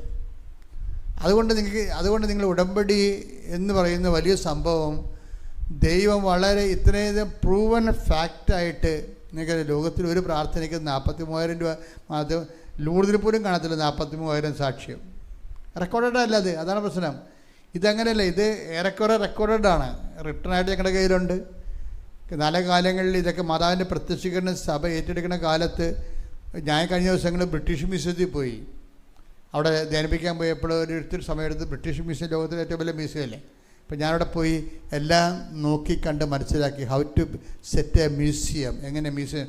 ഇപ്പോൾ ഒരു കാലത്ത് ഈ പ്രത്യക്ഷീകരണം വലിയൊരു വിഷയമായി മാറുന്ന കാലത്ത് നടന്ന കാര്യങ്ങളെല്ലാം മ്യൂസിയമായിട്ട് സെറ്റ് ചെയ്യും നമ്മൾ, എന്തെല്ലാം കാര്യങ്ങളാണ് നടന്നതെന്നത്. അപ്പം അതുകൊണ്ട് തന്നെ ഇത് നിസ്സാരമായൊരു ടൈമിൽ വിഷയമല്ല, ദൈവത്തിൻ്റെ ഒരു അന്തർദേശീയ വിഷയമാണ് മരിയൻ ഉടമ്പടി. പ്രാർത്ഥിക്കുക. കർത്താവായ ദൈവമേ, കർത്താവായ ദൈവമേ, അങ്ങ് എന്നെ ഇവിടെ കൊണ്ടുവന്നിട്ടുണ്ടെങ്കിൽ പരിശുദ്ധമ്മ പ്രത്യക്ഷപ്പെട്ട മണ്ണിലെ ചവിട്ടാൻ ദൈവം അനുവദിച്ചിട്ടുണ്ടെങ്കിൽ ദൈവമേ, എന്നെ കുറിച്ചുള്ള നിന്റെ പദ്ധതി എന്റെ ബലഹീനത കാരണം പരാജയപ്പെട്ടു പോകാതിരിക്കാൻ എന്നെ അനുഗ്രഹിക്കണമേ, എന്നെ ശക്തിപ്പെടുത്തണമേ, എന്നെ ഉടമ്പടിക്ക് ഉപയുക്തമായ ജീവിത ഉടമ്പടി പങ്കാളിയായി എന്നെ അനുഗ്രഹിച്ച് ഉയർത്തണമേ, എന്നെ അനുഗ്രഹിച്ച് ഉയർത്തണമേ.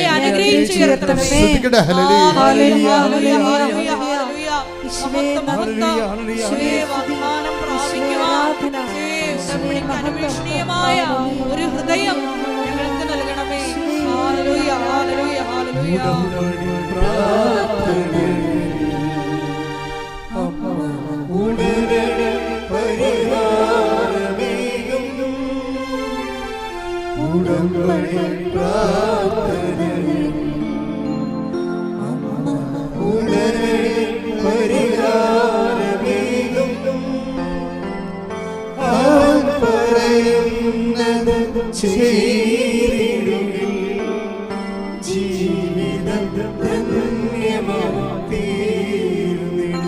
അവൻ പറയുന്നത്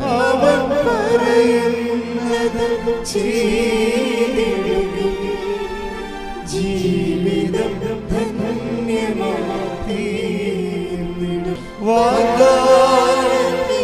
ഒരുമിച്ച് പാടുക, നിർത്തി പാടുക, എല്ലാവരും പാടുക. അഭിഷേകത്തിന്റെ സമയമാണ്. കൃപാസനത്തിന്റെ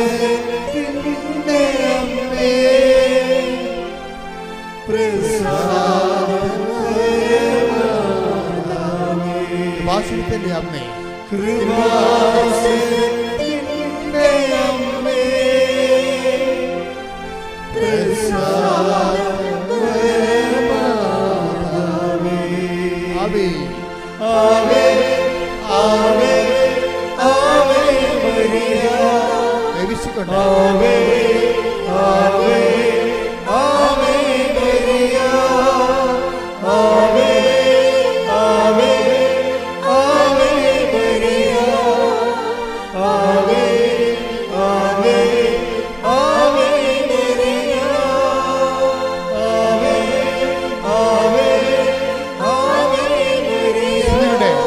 തന്നെ. ഹല്ലേലൂയ.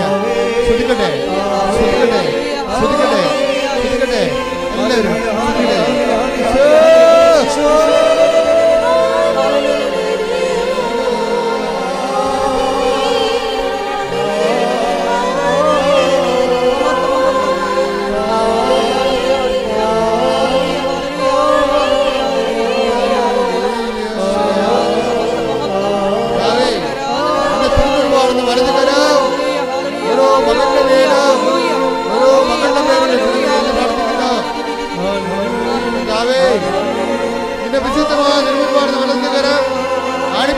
അത്ഭുതകരം ഓരോ മകന്റെ പേരും ഓരോ മകളുടെ പേരും വെക്കണമെന്ന് പ്രാർത്ഥിക്കുന്നു.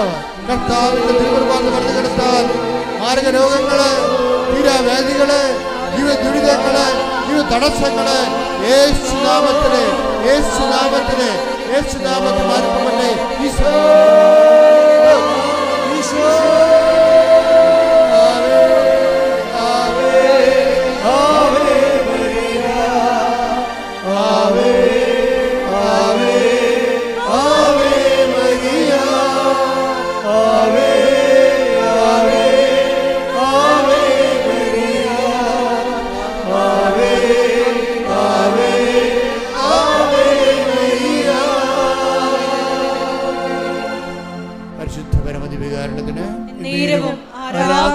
സ്തുതിയും പുകഴ്ചയും ഉണ്ടായിരിക്കട്ടെ.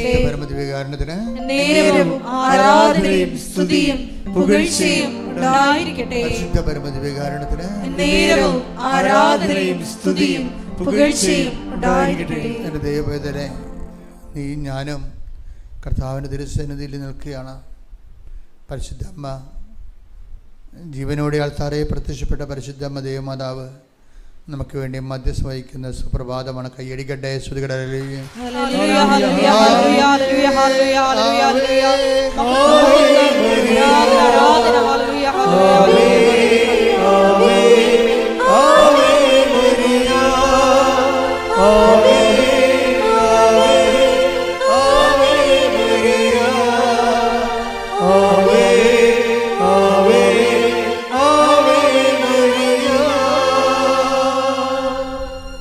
സന്തോഷത്തോടെ കൈകൾ നെഞ്ചത്ത് വെക്കുക. നിന്റെ ജീവിതഭാരം ഏറ്റെടുക്കാൻ വേണ്ടി കർത്താവ് തൻ്റെ അമ്മയെ നിന്റെ അടുത്തേക്ക് വിടുന്ന സമയമാണ്. കണ്ണുകളുടെ അടക്ക് ദൈവവേദന, നിന്റെ ജപ്തി നടപടികൾ, നിന്റെ ജീവിതത്തിലെ നിന്നെ ഇന്ന് അലട്ടുന്ന, നീ എന്തിനു വേണ്ടിയാണ് കണ്ണീരോടെ ഇവിടെ വന്നത്? അവർ കണ്ണുനീരോടെയാണ് വരുന്നത്. ഞാൻ അവരെ ആശ്വസിപ്പിച്ച് നയിക്കുമെന്ന് അരുളി ചെയ്ത കർത്താവ് ജീവനോടെ പ്രത്യക്ഷപ്പെട്ടുകൊണ്ട് തൻ്റെ സാന്നിധ്യം ആരാധന നൽകിക്കൊണ്ട് തൻ്റെ അമ്മയെ നിൻ്റെ അടുത്തേക്ക് വിടുകയാണ്. എന്തിനാണ്? നിൻ്റെ കണ്ണുനീര് അവർക്ക് വീഞ്ഞില്ല, അവർക്ക് വേദനയാണ്, അവർക്ക് സൗഖ്യമില്ല, അവർക്ക് രോഗമാണ്, അവർക്ക് ജോലിയില്ല, അവർക്ക് അവരുടെ വിവാഹം ഒത്തുവരുന്നില്ല, അവരുടെ ജീവിതത്തിലെ പ്രശ്നങ്ങളാണ്, അവർക്ക് സമാധാനമില്ല, സാമ്പത്തിക തകർച്ചയാണെന്നൊക്കെ പറയുന്ന സമയമാണ്. ശ്രുതികട്ടെ, ശ്രുതികട്ടെ.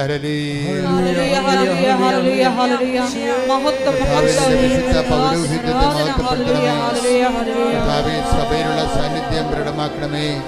അമ്മേ പരിശുദ്ധ അമ്മേ ദേവമാതാവേ, അമ്മേ പരിശുദ്ധ അമ്മേ ദേവമാതാവേ, ഈ ഗ്രൗണ്ടിന് പുറത്ത് പ്രാർത്ഥിക്കുന്നുണ്ട് ഈശോയെ. ഇവിടെ നിൽക്കാൻ സ്ഥലമില്ലാത്തതുകൊണ്ട് പുറത്ത് നിൽക്കുന്നുണ്ട് ഈശോയെ.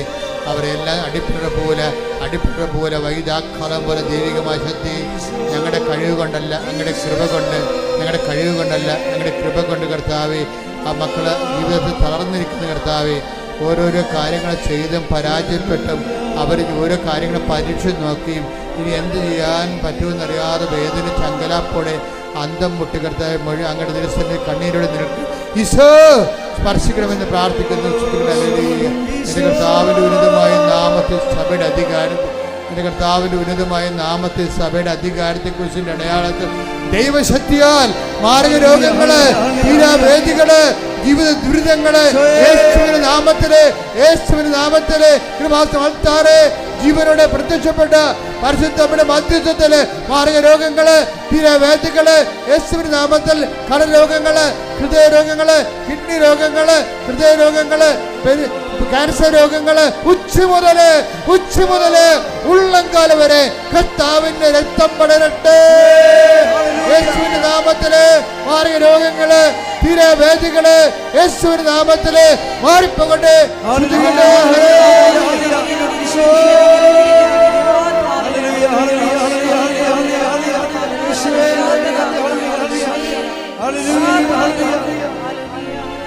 ഒരുമിച്ച് പാടാം. ശ്രുതികട ഹല്ലേലൂയ.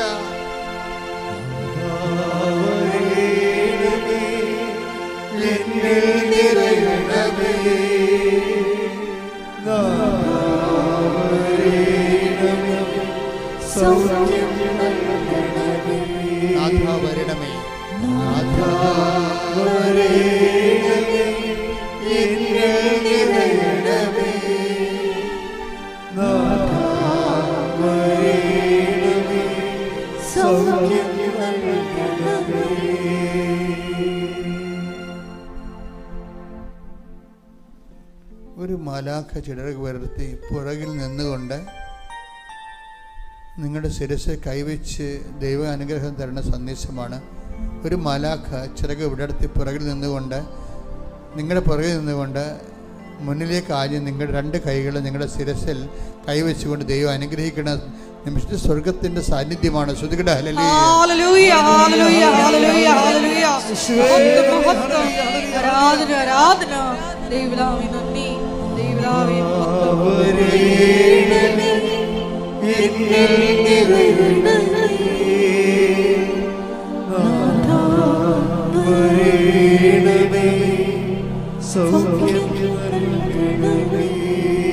എൻ്റെ പ്രിയ മക്കളെ, ഇതിൻ്റെ സന്ദേശം, ഈ സന്ദേശത്തിൻ്റെ അർത്ഥം, ഈ ശുശ്രൂഷ ദൈവം അംഗീകരിച്ചിരിക്കുന്നു. സ്വർഗം ഈ ശുശ്രൂഷ ഏറ്റെടുത്തിരിക്കുന്നു. നിന്റെ കണ്ണുനീരിന്റെ പരിഹാരം ഉണ്ടാകാൻ പോകുന്നു within 44 days. Hallelujah hallelujah hallelujah. മഹത്വം ആരാധന ആരാധന. Hallelujah hallelujah hallelujah.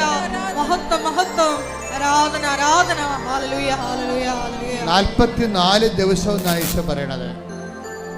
ഈ ഇവിടുത്തെ അവസാനത്തെ സങ്കടം മാറാൻ, ഈ വ്യക്തികളുടെ അവസാന സങ്കടം മാറുന്നതിനായി, നിങ്ങളെ ഗുരുതരമായി ബാധിക്കുന്ന ഏറ്റവും ടോപ്പ് സീരിയസ് ആയിട്ടുള്ള വിഷയങ്ങൾ മാറുന്നതിനായി അവസാനത്തെ വ്യക്തിക്ക് 44 ദിവസം കുറിച്ചിരിക്കുന്നു. എന്ന് വെച്ചാൽ അതിനുള്ളിൽ പലരുടെയും പ്രശ്നങ്ങൾ ഒരുമിച്ച് മാറും. കൈയടിക്കട്ടെ. ശ്രുതികട ഹല്ലേലൂയ.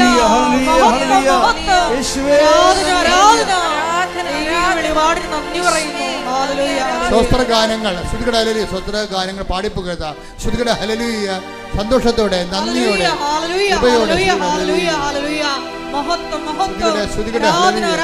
സന്തോഷത്തോടെ ഇടിമുഴക്കാൻ പോലെ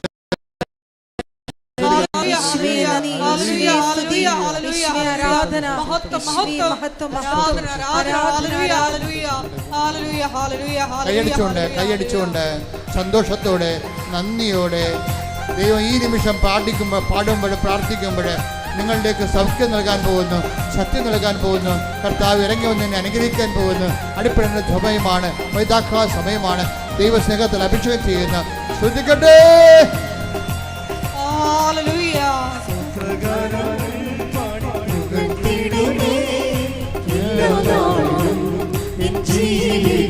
ഒരുമിച്ച് പാടുക.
എൻ്റെ പ്രിയപ്പെട്ടവരെ, നമ്മൾ കണ്ടുകൊണ്ടിരുന്ന വിഷയം എന്ന് പറയുന്നത്, കർത്താവ് നമ്മുടെ ഇടയിലൂടെ സഞ്ചരിച്ചുകൊണ്ടും എനിക്ക് ഏറ്റവും ഇഷ്ടപ്പെട്ട ഇപ്പോൾ കർത്താവ് നൽകിയത് ഒരു മാലാഖ നിങ്ങളുടെ പുറകിൽ നിന്നുകൊണ്ട് തൻ്റെ കൈകൾ കൊണ്ട് നിങ്ങളെ ആശീർവദിക്കുന്നതാണ്. അപ്പോൾ ദൈവം നിങ്ങളുടെ വിഷയങ്ങളെ ഏറ്റെടുക്കുകയും നിങ്ങളെ സന്ധിക്കുകയും അത് divide of your merits and ഡീമെരിറ്റ്സ്, അതാണ് ആ മെസ്സേജിൻ്റെ പോക്ക്. നിങ്ങളുടെ യോഗ്യതയും അയോഗ്യതയും നോക്കിയല്ല കർത്താവ് തൻ്റെ not by merit but by grace ആണ്.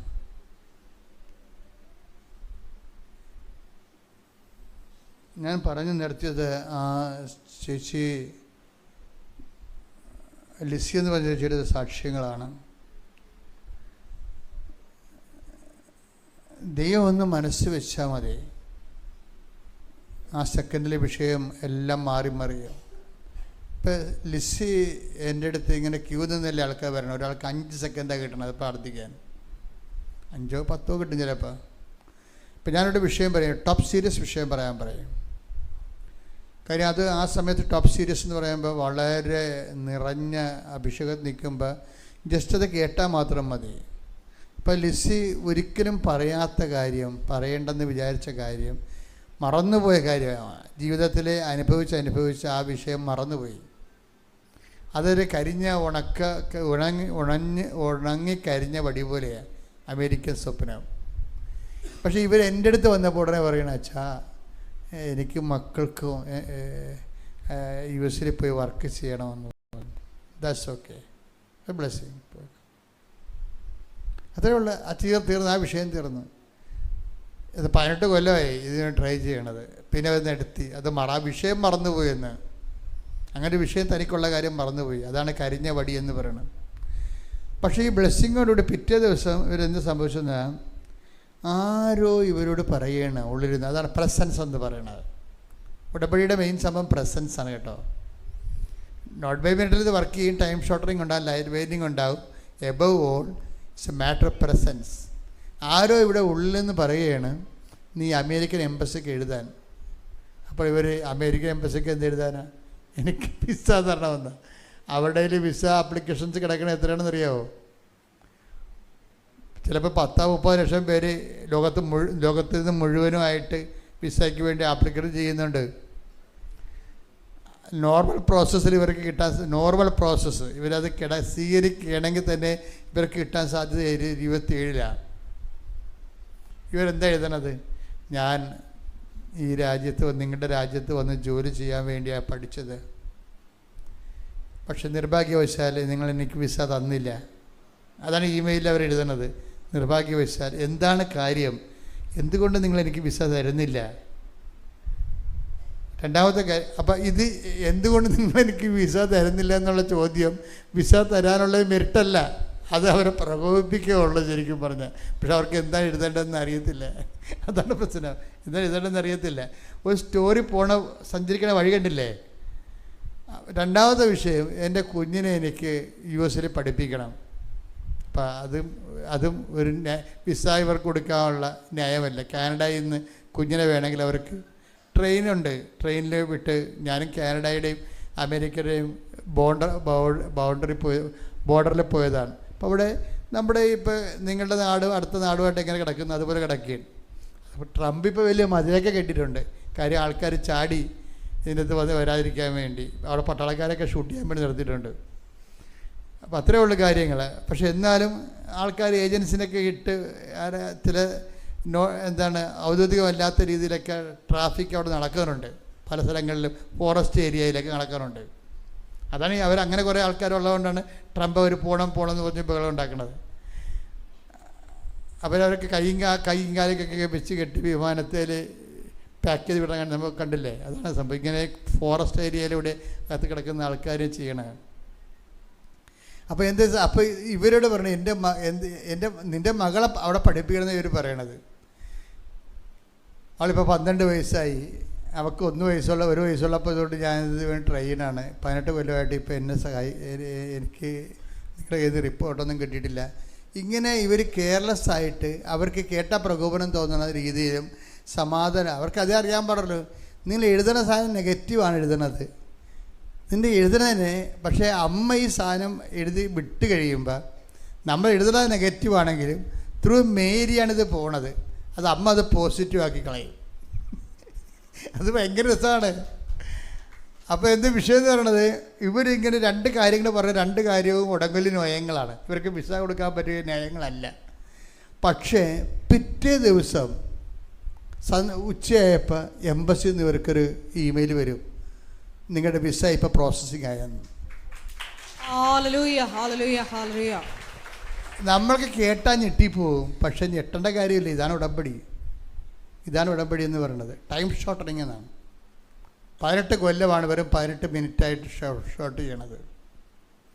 അതാണ് നോട്ട് ബൈ മെറിറ്റ്. ഇവർക്കൊരു മെറിറ്റുമില്ല. മകളെ പഠിപ്പിക്കണം എന്നുള്ളത് മെറിറ്റാണോ? അല്ലെങ്കിൽ ഇവർ ഇത്രയും നാൾ വിസ ഇവർക്ക് കിട്ടിയില്ല എന്നുള്ളത് ഡീമെറിറ്റാണ്. നമ്മൾ വിസ പ്രോസസ്സിങ്ങിനൊക്കെ വിസയുടെ ഇൻ്റർവ്യൂവിന് പോകുമ്പോൾ അവർ പാസ്പോർട്ട് നോക്കിയിട്ട് നമ്മുടെ ഹിസ്റ്ററി ചെക്ക് ചെയ്യുമ്പോൾ ഏതെങ്കിലും രാജ്യത്ത് നമുക്ക് വിസ റിജക്റ്റ് ചെയ്തിട്ടുണ്ടെങ്കിൽ അതാണ് നമ്മുടെ ഡീമെറിറ്റ് എന്ന് പറയണത്. ഇപ്പോൾ എന്താ പ്രശ്നം, എവിടെ എനിക്ക് ഫ്രാൻസിലെ വിസ പണ്ട് റിജക്റ്റ് ചെയ്തിട്ടുണ്ട്. അപ്പോൾ നമ്മളതിന് മറുപടി പറയണം, എന്തുകൊണ്ടാണ് ഫ്രാൻസിലെ വിസ റിജക്റ്റ് ചെയ്തതെന്ന് പറയണം. അത് ന്യായമായിട്ട് അവർക്ക് തോന്നിയില്ലെങ്കിൽ ഈ വിസ നമുക്ക് തരത്തില്ല. അത് ന്യായം. അപ്പോൾ അതുകൊണ്ടാണ് ഭയങ്കര പാടാണ് ശരിക്കും പറഞ്ഞത്. അപ്പോൾ ഇവരോട് ഇവർ പറഞ്ഞിരിക്കണമെല്ലാം നെഗറ്റീവാണ്, മെറിറ്റ് അല്ലെങ്കിലും അമ്മ ത്രൂ മേരി ഇത് വിടുമ്പോൾ റെക്ടിഫൈ ചെയ്തേ വിടത്തുള്ളൂ. എൻ്റെ സ്പെല്ലിംഗ് മിസ്റ്റേക്ക് എല്ലാം തിരുത്തി പ്രസൻറ്റബിൾ ആക്കിയത്. അമ്മ എന്താണെന്ന് ഇപ്പോഴും എനിക്ക് പിടിയിട്ടില്ല. ഞാൻ അമ്മയെ നേരെ കണ്ടാളെന്നൊക്കെ പറഞ്ഞാൽ കറക്റ്റാണ്, പക്ഷേ ഇതിലൊക്കെ അമ്മ ആരാണെന്ന് പിടിയിട്ടില്ല. അത്രയ്ക്ക് വേറെ വിഷയമാണ്. ഇത് റീഫോർമാറ്റ് ചെയ്യും നമ്മുടെ കത്തുകൾ. പ്രസൻസിൽ ഇരുന്നുകൊണ്ട് ഇതിൻ്റെ ഏത് സ്പെല്ലിങ്ങാണ്, ഏത് സെൻറ്റൻസാണ് എഴുതേണ്ടത്, എന്നിട്ട് ഇത് പ്രസൻറ്റ് ചെയ്യുമ്പോൾ ഇത് പ്രസൻറ്റബിൾ ആക്കും. അവർക്ക് ഇവരുടെ ഇത് വായിച്ചപ്പോൾ തന്നെ അവർ പെട്ടെന്ന് എടുത്ത് പ്രോസസ്സിന് കൊടുത്തു, ഗ്രീൻ കാർഡിൻ്റെ പ്രോസസ്സിലേക്ക് കൊടുത്തു. പിന്നെ പെട്ടെന്നാണ് ഇവർക്ക് മെഡിക്കൽ കെയർ നടക്കണത്, ഇൻ്റർവ്യൂ നടക്കണത്, അതിനുശേഷം മെഡിക്കൽ നടക്കും. പെട്ടെന്നല്ല അത് അതായത് 3-4 കൊല്ലം എടുത്ത് 2-3 കൊല്ലമൊക്കെ എടുത്ത് നടത്തേണ്ട പ്രോസസ്സെല്ലാം ഒരാഴ്ച മെഡിക്കൽ, ഒരാഴ്ച ഇൻ്റർവ്യൂ, അടുത്ത ആഴ്ച മെഡിക്കൽ, പെട്ടെന്നാണത്. അതാണ് ടൈം ഷോർട്ടനിങ് എന്ന് പറയണത്. സമയമായില്ലെന്ന് പറഞ്ഞാൽ അവൻ പറയണ പോലെ ചെയ്യുമ്പോൾ ടൈം ആകാത്ത സമയം ചുരുങ്ങി വരും. അതാണ് ടൈം ഷോർട്ടനിങ്. അതുപോലെ തന്നെ ലൈറ്റ് വെയ്റ്റിങ്, എന്നുവെച്ചാൽ വലിയ ഭാരമുള്ള നടക്കാത്ത കാര്യം, 18 കൊല്ലം നടക്കാത്ത കാര്യം ചുമ്മാ ഇങ്ങനെ തൂവൽ പോലെ നടക്കും, ലൈറ്റ് വെയ്റ്റിങ് ആയിട്ട് നടക്കും. ഇതല്ല. പക്ഷേ അപ്പോൾ നമ്മൾ ഉടമ്പടി ശ്രദ്ധിക്കേണ്ടത്, ഉടമ്പടിയും നമ്മൾ ലൈറ്റ് വെയ്റ്റിങ് ആയിട്ട് ചെയ്യണം. മനസ്സിലായില്ലേ? ഇത് എപ്പോഴും നമ്മൾ ഉടമ്പടി എന്താ ഭാരച്ചുരുക്കത്തിൽ ചെയ്യണം. ഭാരച്ചുരുക്കത്തിൽ ഉടമ്പടി ഭാരച്ചുരുക്കം നമുക്ക് അനുഭവിക്കണം എന്നുണ്ടെങ്കിൽ നമ്മൾ ഉടമ്പടി ആക്ടിവേറ്റ് ചെയ്യുമ്പോൾ അതും ഭാരച്ചുരുക്കത്തിൽ ചെയ്യണം. അപ്പോൾ എങ്ങനെ ഭാരച്ചുരുക്കത്തിൽ ചെയ്യണത്? ഞാൻ പത്രം കൊടുത്ത് അവരും അല്ല എന്നെ തന്തക്ക് വിളിക്കുക, അയ്യോ എന്നാൽ അവർക്ക് കൊടുക്കണ്ട, ഇവർക്ക് കൊടുത്തേക്കാം. അതാണ് ഭാരം എന്ന് പറയണത്. മനസ്സിലായില്ലേ? നിങ്ങൾക്ക് വിലക്ക് പണി കിട്ടണമെന്ന് വെച്ചാൽ പണി ഇരന്ന് മേടിക്കണതാണ്. നിങ്ങൾ ദൈവത്തിൻ്റെയൊക്കെ ഒന്ന് ചെയ്യാൻ പറ്റാത്ത കാര്യം ചെയ്തിട്ട് കിടന്ന് മോങ്ങണതാണ്. ഇത് ദൈവസ്നേഹം ഉള്ളവനാണെങ്കിൽ അവൻ ആരാണ്? ഒരു വ്യക്തിയെ കാണുമ്പോൾ നിങ്ങൾക്ക് ആരാണെന്ന് തോന്നണം. അവൻ പഞ്ചായത്ത് പ്രസിഡൻ്റാണ്, പാർട്ടി സെക്രട്ടറി ആണെന്നല്ല തോന്നേണ്ടത്. അവൻ യേശുക്രിസ്തുവിൻ്റെ വിശുദ്ധമായ രക്തം ഈ ഭൂമി വീണിട്ട് 2000 കൊല്ലമായി, ഇന്ന് വരെ വീണ്ടെടുക്കപ്പെടാത്തൊരു വ്യക്തിയാണത്. എൻ്റെ ഉത്തരവാദിത്തമാണ് അവനെ വിശ്വാസത്തിലേക്ക് കൊണ്ടുവരുന്നത്. അതാണ് അവൻ. കൈയടിക്കട്ടെ, ശ്രുതികട. ഹല്ലേലൂയ. അഭിഷേകം ഈ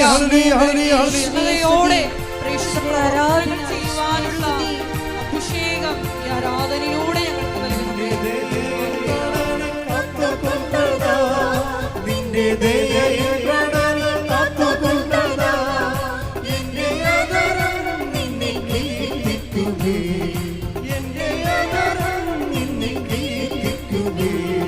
ഞങ്ങൾക്ക് ജീവകാലമെല്ലാം പുതുകാലം അതുകൊണ്ട് സ്തുതി ചെയ്യുന്നേ. എന്റെ ജീവകാലമെല്ലാം പുതുകാലം അതുകൊണ്ട് സ്തുതി ചെയ്യുന്നേ. സ്തോത്രകാരനെ പാടി പുകഴ്ത്തിടുന്നേ. ഇല്ലാതാകും ജീവിതത്തിൽ സ്തോത്രകാരനെ പാടി പുകഴ്ത്തിടുന്നേ.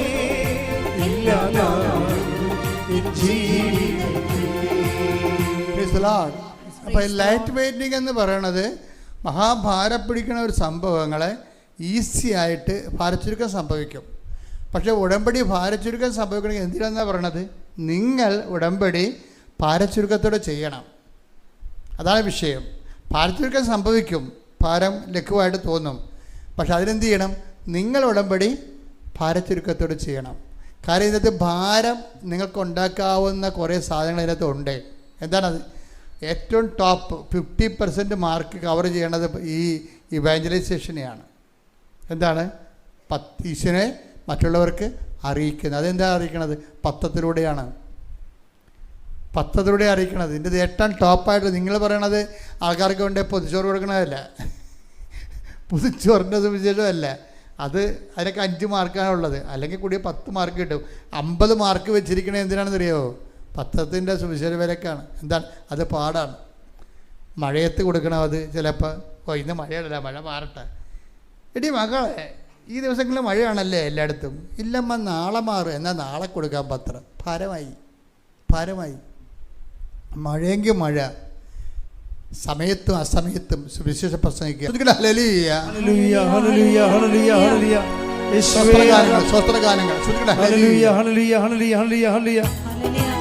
ഒരുമിച്ച് പാടുക.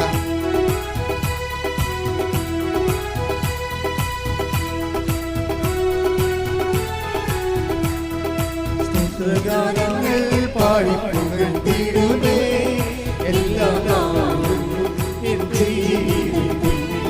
സ്തോത്രഗാനങ്ങൾ പാടി പുകഴ്ത്തിടുമേ എല്ലാ നാളും എൻ ജീവിതത്തിൽ. നിന്റെ ദയ എന്നവനെ കാത്തുകൊണ്ടതാ, നിന്റെ ദയ എന്നവനെ കാത്തുകൊണ്ടതാ. എന്നെ അകരം നിന്നെ കീർത്തിക്കുമേ, എന്റെ അകരം നിന്നെ കീർത്തിക്കുമേ. എന്റെ ജീവകാലമെല്ലാം പുതുകാലത്താ അതുല്യനാമേ സ്തുതിച്ചിടുമേ. എന്റെ ജീവകാലമെല്ലാം പുതുകാലത്താ അതുല്യനാമേ സ്തുതിച്ചിടുമേ. സ്തോത്രഗാനങ്ങൾ പാടി പുകഴ്ത്തിടുമേ എല്ലാ നാളും എൻ ജീവിതത്തിൽ. 2 തിമോത്തി 4:2. 2 തിമോത്തി 4:2. വചനം പ്രസംഗിക്കുക. വചനം പ്രസംഗിക്കുക. സാഹചര്യങ്ങൾ അനുകൂലമാണെങ്കിലും അല്ലെങ്കിലും ജാഗരൂകതയോടെ വർത്തിക്കുക. അതാ വിഷയം വെച്ചാൽ കർത്താവിനെ കൈമാറുന്നതിന് സമയം കാലം നോക്കരുത്. നിങ്ങളുടെ സൗകര്യം. ചിലപ്പോൾ ഏറ്റവും ടോപ്പായിട്ടുള്ള ഒരു റിസൾട്ട് വരണത് ഏറ്റവും മോശമായ കാലാവസ്ഥയിൽ കർത്താവിനെ കൈമാറുമ്പോഴാണ്. പണ്ട് 6-ാം തിരുമുറിവിൻ്റെ കാലത്തെ. ഇപ്പം ഇന്ന് ഞാൻ നിങ്ങളുടെ കൂടെ നിൽക്കുന്നു. ഇന്നലെ ഞാൻ വേറെ ഒരു രാജ്യത്തായിരുന്നു. ഇന്ന് ഞാൻ നിങ്ങളുടെ കൂടെ നിൽക്കുന്നു. ഒരു രാജ്യത്ത് മറ്റൊരു രാജ്യത്തിലേക്ക് സുവിശേഷം വേലയും ചെയ്തുകൊണ്ട് ഇന്ന് പോകണം. എന്തുകൊണ്ടാണെന്ന് അറിയാമോ? 86 കർത്താവ് മോശപ്പെട്ട ജീവിതക്കാരാണെന്ന് പറഞ്ഞൊരു വൃത്തികെട്ടവൻ കർത്താവിനെക്കുറിച്ച് ഒരു നാടകം എഴുതി. അത് നിരോധിക്കണമെന്നും പറഞ്ഞുകൊണ്ട് കേരളം മുഴുവനും ഇളകിയപ്പോൾ അന്ന് ഇവിടുത്തെ പുരോഗമന സാഹിത്യകാരന്മാരും നമ്മുടെ കൂട്ടത്തിൽ തന്നെ ചിലയുള്ള ചില പിന്തിരിപ്പന്മാരും നാടകത്തിന് അനുകൂലമായി. അതിലൊരു നാടകം നടത്തിയെന്ന് പറഞ്ഞാൽ വിശ്വാസം പോകുമോ? വിശ്വാസം പോകണമല്ല പ്രശ്നം. എൻ്റെ അമ്മയെ, എൻ്റെ അപ്പനെ, എൻ്റെ ഈശോനെയൊക്കെ എന്തെങ്കിലും പറഞ്ഞാൽ ദൈവസ്നേഹമുള്ളവർക്ക് ഫീൽ ചെയ്യും, അല്ലേ? തീർച്ചയല്ലേ? ഇപ്പം ഞാൻ പള്ളി വിളിച്ച് പറഞ്ഞ് ഇന്ന് നമുക്കൊരു പരിഹാര പ്രകടനം അറിയും. മനുഷ്യൻ ചെയ്ത് കൂട്ടുന്ന പാപത്തിന് പരിഹാരമായിട്ട് ഒരു പരിഹാര പ്രചരണം നടത്തണം. അപ്പോൾ ഞാൻ മാർക്കറ്റിൽ ഇപ്പം ഞാൻ നടത്തുപള്ളി ഇരിക്കണമെന്ന്. ഇപ്പോൾ ഇടവപ്പള്ളിയിൽ നിന്ന് ഞാൻ വൈകുന്നേരം 3 മണിക്ക് വരും എന്ന് വരുമ്പോൾ നിങ്ങളും റെഡിയാണെന്ന് പറഞ്ഞു. അപ്പോൾ ഞാനോടത്ത് ഞാൻ സാധാരണ ഇപ്പോൾ വിളിച്ച് പറഞ്ഞ ആൾക്കാർ വരണതാണ്. അപ്പോൾ ഞാൻ ചെല്ലുമ്പോൾ 4-5 വലിയമ്മമാരേ ഉള്ളൂ. പരിഹാരം എന്താ പ്രശ്നം വെച്ചാൽ ഇതിന് എതിർപക്ഷത്തിലുള്ള പാർട്ടിക്കാർ എല്ലാ വീടുകളിലും നേരെ ഇറങ്ങി പറയും, ബിഷപ്പുമാർ വരെ നാടകത്തിന് അനുകൂലമാണ്, നിങ്ങൾക്ക് തലക്ക് വല്ല കാച്ചിലും ഉണ്ടാ, വീട്ടിൽ കുത്തിയിരിക്കാൻ പാടില്ല ചോദിച്ച്. അച്ഛനൊക്കെ അങ്ങനെ അഭ്യാസം കാണിക്കാനൊക്കെ ഇറങ്ങിയിരിക്കണം എന്നൊക്കെ പറഞ്ഞുകൊണ്ട് ഇവർ നെഗറ്റീവ് അടിച്ച് ഇവരൊരു ആരും വന്നില്ല. ചന്ത സ്ഥലത്ത് വരണ്ടേ, കുരിശും കൊണ്ട് വരണം. ചന്തയിലാണ് നടത്തുന്ന ഈ സംഭവം. കുരിശും കൊണ്ട് അവിടെ നിന്ന് 2.5 കിലോമീറ്റർ 2.5 മൈൽ നടക്കണം ഈ കുരിശും പിടിച്ച്. അപ്പോൾ ഞാൻ വരുമ്പോൾ ഞാൻ ഓട്ടോറിക്ഷയിൽ വലിയൊരു കുരിശൊക്കെ സംഘടിപ്പിച്ചുകൊണ്ട് ഇടവപ്പള്ളിയിൽ നിന്ന് നടത്തുപള്ളിയോട്ട് ചന്ത വരികയും ചന്ത വരുമ്പോൾ ആട് കിടന്ന പട്ടി കൂടെയില്ല, ഒരു മനുഷ്യയില്ല. 4-5 വല്യമ്മമാരുണ്ട്. ഈ വല്യമ്മമാരെയും കൊണ്ട് പോയി കഴിഞ്ഞാൽ വെയിലത്ത് മിക്കവാറും വീഴും ഞാൻ. പക്ഷെ ഞാൻ എന്നാൽ പിന്നെ നമുക്ക് വേറെ ദിവസം നടത്താമെന്ന് പറഞ്ഞ് ഞാൻ പോകുന്നില്ല. ഞാൻ ആ കുരിശെടുത്തിട്ട് ഈ 6 വല്യമ്മമാരുമായിട്ട് നാഷണൽ ഹൈവേ കൂടി 4-5 കിലോമീറ്റർ ഈ പരിഹാര പ്രസംഗം നടത്തി. അപ്പം കർത്താവിന് മനസ്സിലായി ഇത് കുറഞ്ഞ പുള്ളിയല്ല, കർത്താവിൻ്റെ കൂടെ നിൽക്കുമെന്ന് മനസ്സിലായി. Hallelujah hallelujah hallelujah hallelujah. അതാണ് പ്രശ്നം. ഞാൻ നിങ്ങളോട് എന്തെങ്കിലും പറയുന്നുണ്ടെങ്കിൽ ഞാൻ ആ ബോംബ് നേരത്തെ പൊട്ടിച്ച് പരീക്ഷിച്ചിട്ടുള്ള ആളായിരിക്കും. അത് ആ സമയത്ത് ഇതുപോലെ 5-6 വല്യമ്മമാരുമായിട്ട് നാഷണൽ ഹൈവേ കൂടി കുരിശ് ബല്ലിയെ പിടിച്ചുകൊണ്ട് പോകണമെങ്കിൽ അന്നത്തെ കാലത്ത് ആ ഒരു സിറ്റുവേഷൻ നിൽക്കുമ്പോൾ ഭയങ്കര പാടായിരുന്നു. പക്ഷേ എങ്കിലും എന്താ പ്രശ്നം വെച്ച് കഴിഞ്ഞാൽ ഉടമ്പടിയിലെ ഒരു സാധനമുണ്ട്, അത് നിങ്ങൾ ഓർത്തേക്കണം. കാര്യം ഉടമ്പടിയെ സംബന്ധിച്ചിടത്തോളം ദൈവത്തെ നമുക്ക് 3 തരത്തിലാണ്, ഇപ്പോൾ ഉടമ്പടിയിലുള്ള ദൈവത്തെ 3 തരത്തിലാണ് നമുക്ക് എക്സ്പ്രസ് ചെയ്യാൻ പറ്റണത്. ഫെയ്ത്തിനെ, വിശ്വാസത്തെ എക്സ്പ്രസ് ചെയ്യാൻ പറ്റുന്നത് 3 തരത്തിലാണ്. നിങ്ങളെന്താ ഗതികെട്ടിരിക്കണമെന്ന് വിചാരിച്ചു കഴിഞ്ഞാൽ ഇതിൻ്റെ അകത്ത് ഒരു തരം മാത്രമേ നിങ്ങൾ ഉപയോഗിക്കുന്നുള്ളൂ. വിശ്വാസം എക്സ്പ്രസ് ചെയ്യണം എന്താണ്? പ്രാർത്ഥന. രണ്ടാമത്തത് എന്താണ്? പ്രഖ്യാപനം. മൂന്നാമത്തത് എന്താണ്? പ്രയോഗം. പിടിയിട്ടില്ലേ? ഉടമ്പടിയിൽ എല്ലായിടത്തും ഉള്ളത് പ്രാർത്ഥനയാണ്. എന്താ പ്രശ്നം? പ്രാർത്ഥനയ്ക്ക് എന്താ കുഴപ്പം? വെറുതെ മുറി കുത്തിയിരുന്ന് പ്രാർത്ഥിച്ചാലും പ്രാർത്ഥന കേട്ടതില്ല, വലിയ മുതൽ മുടക്കില്ല, കഷ്ടപ്പാടില്ല. മഴയാണെന്നുണ്ടെങ്കിൽ അകത്തോട് കുതികിരുന്ന് നമുക്കിന്ന് പ്രാർത്ഥിക്കാൻ പറ്റും.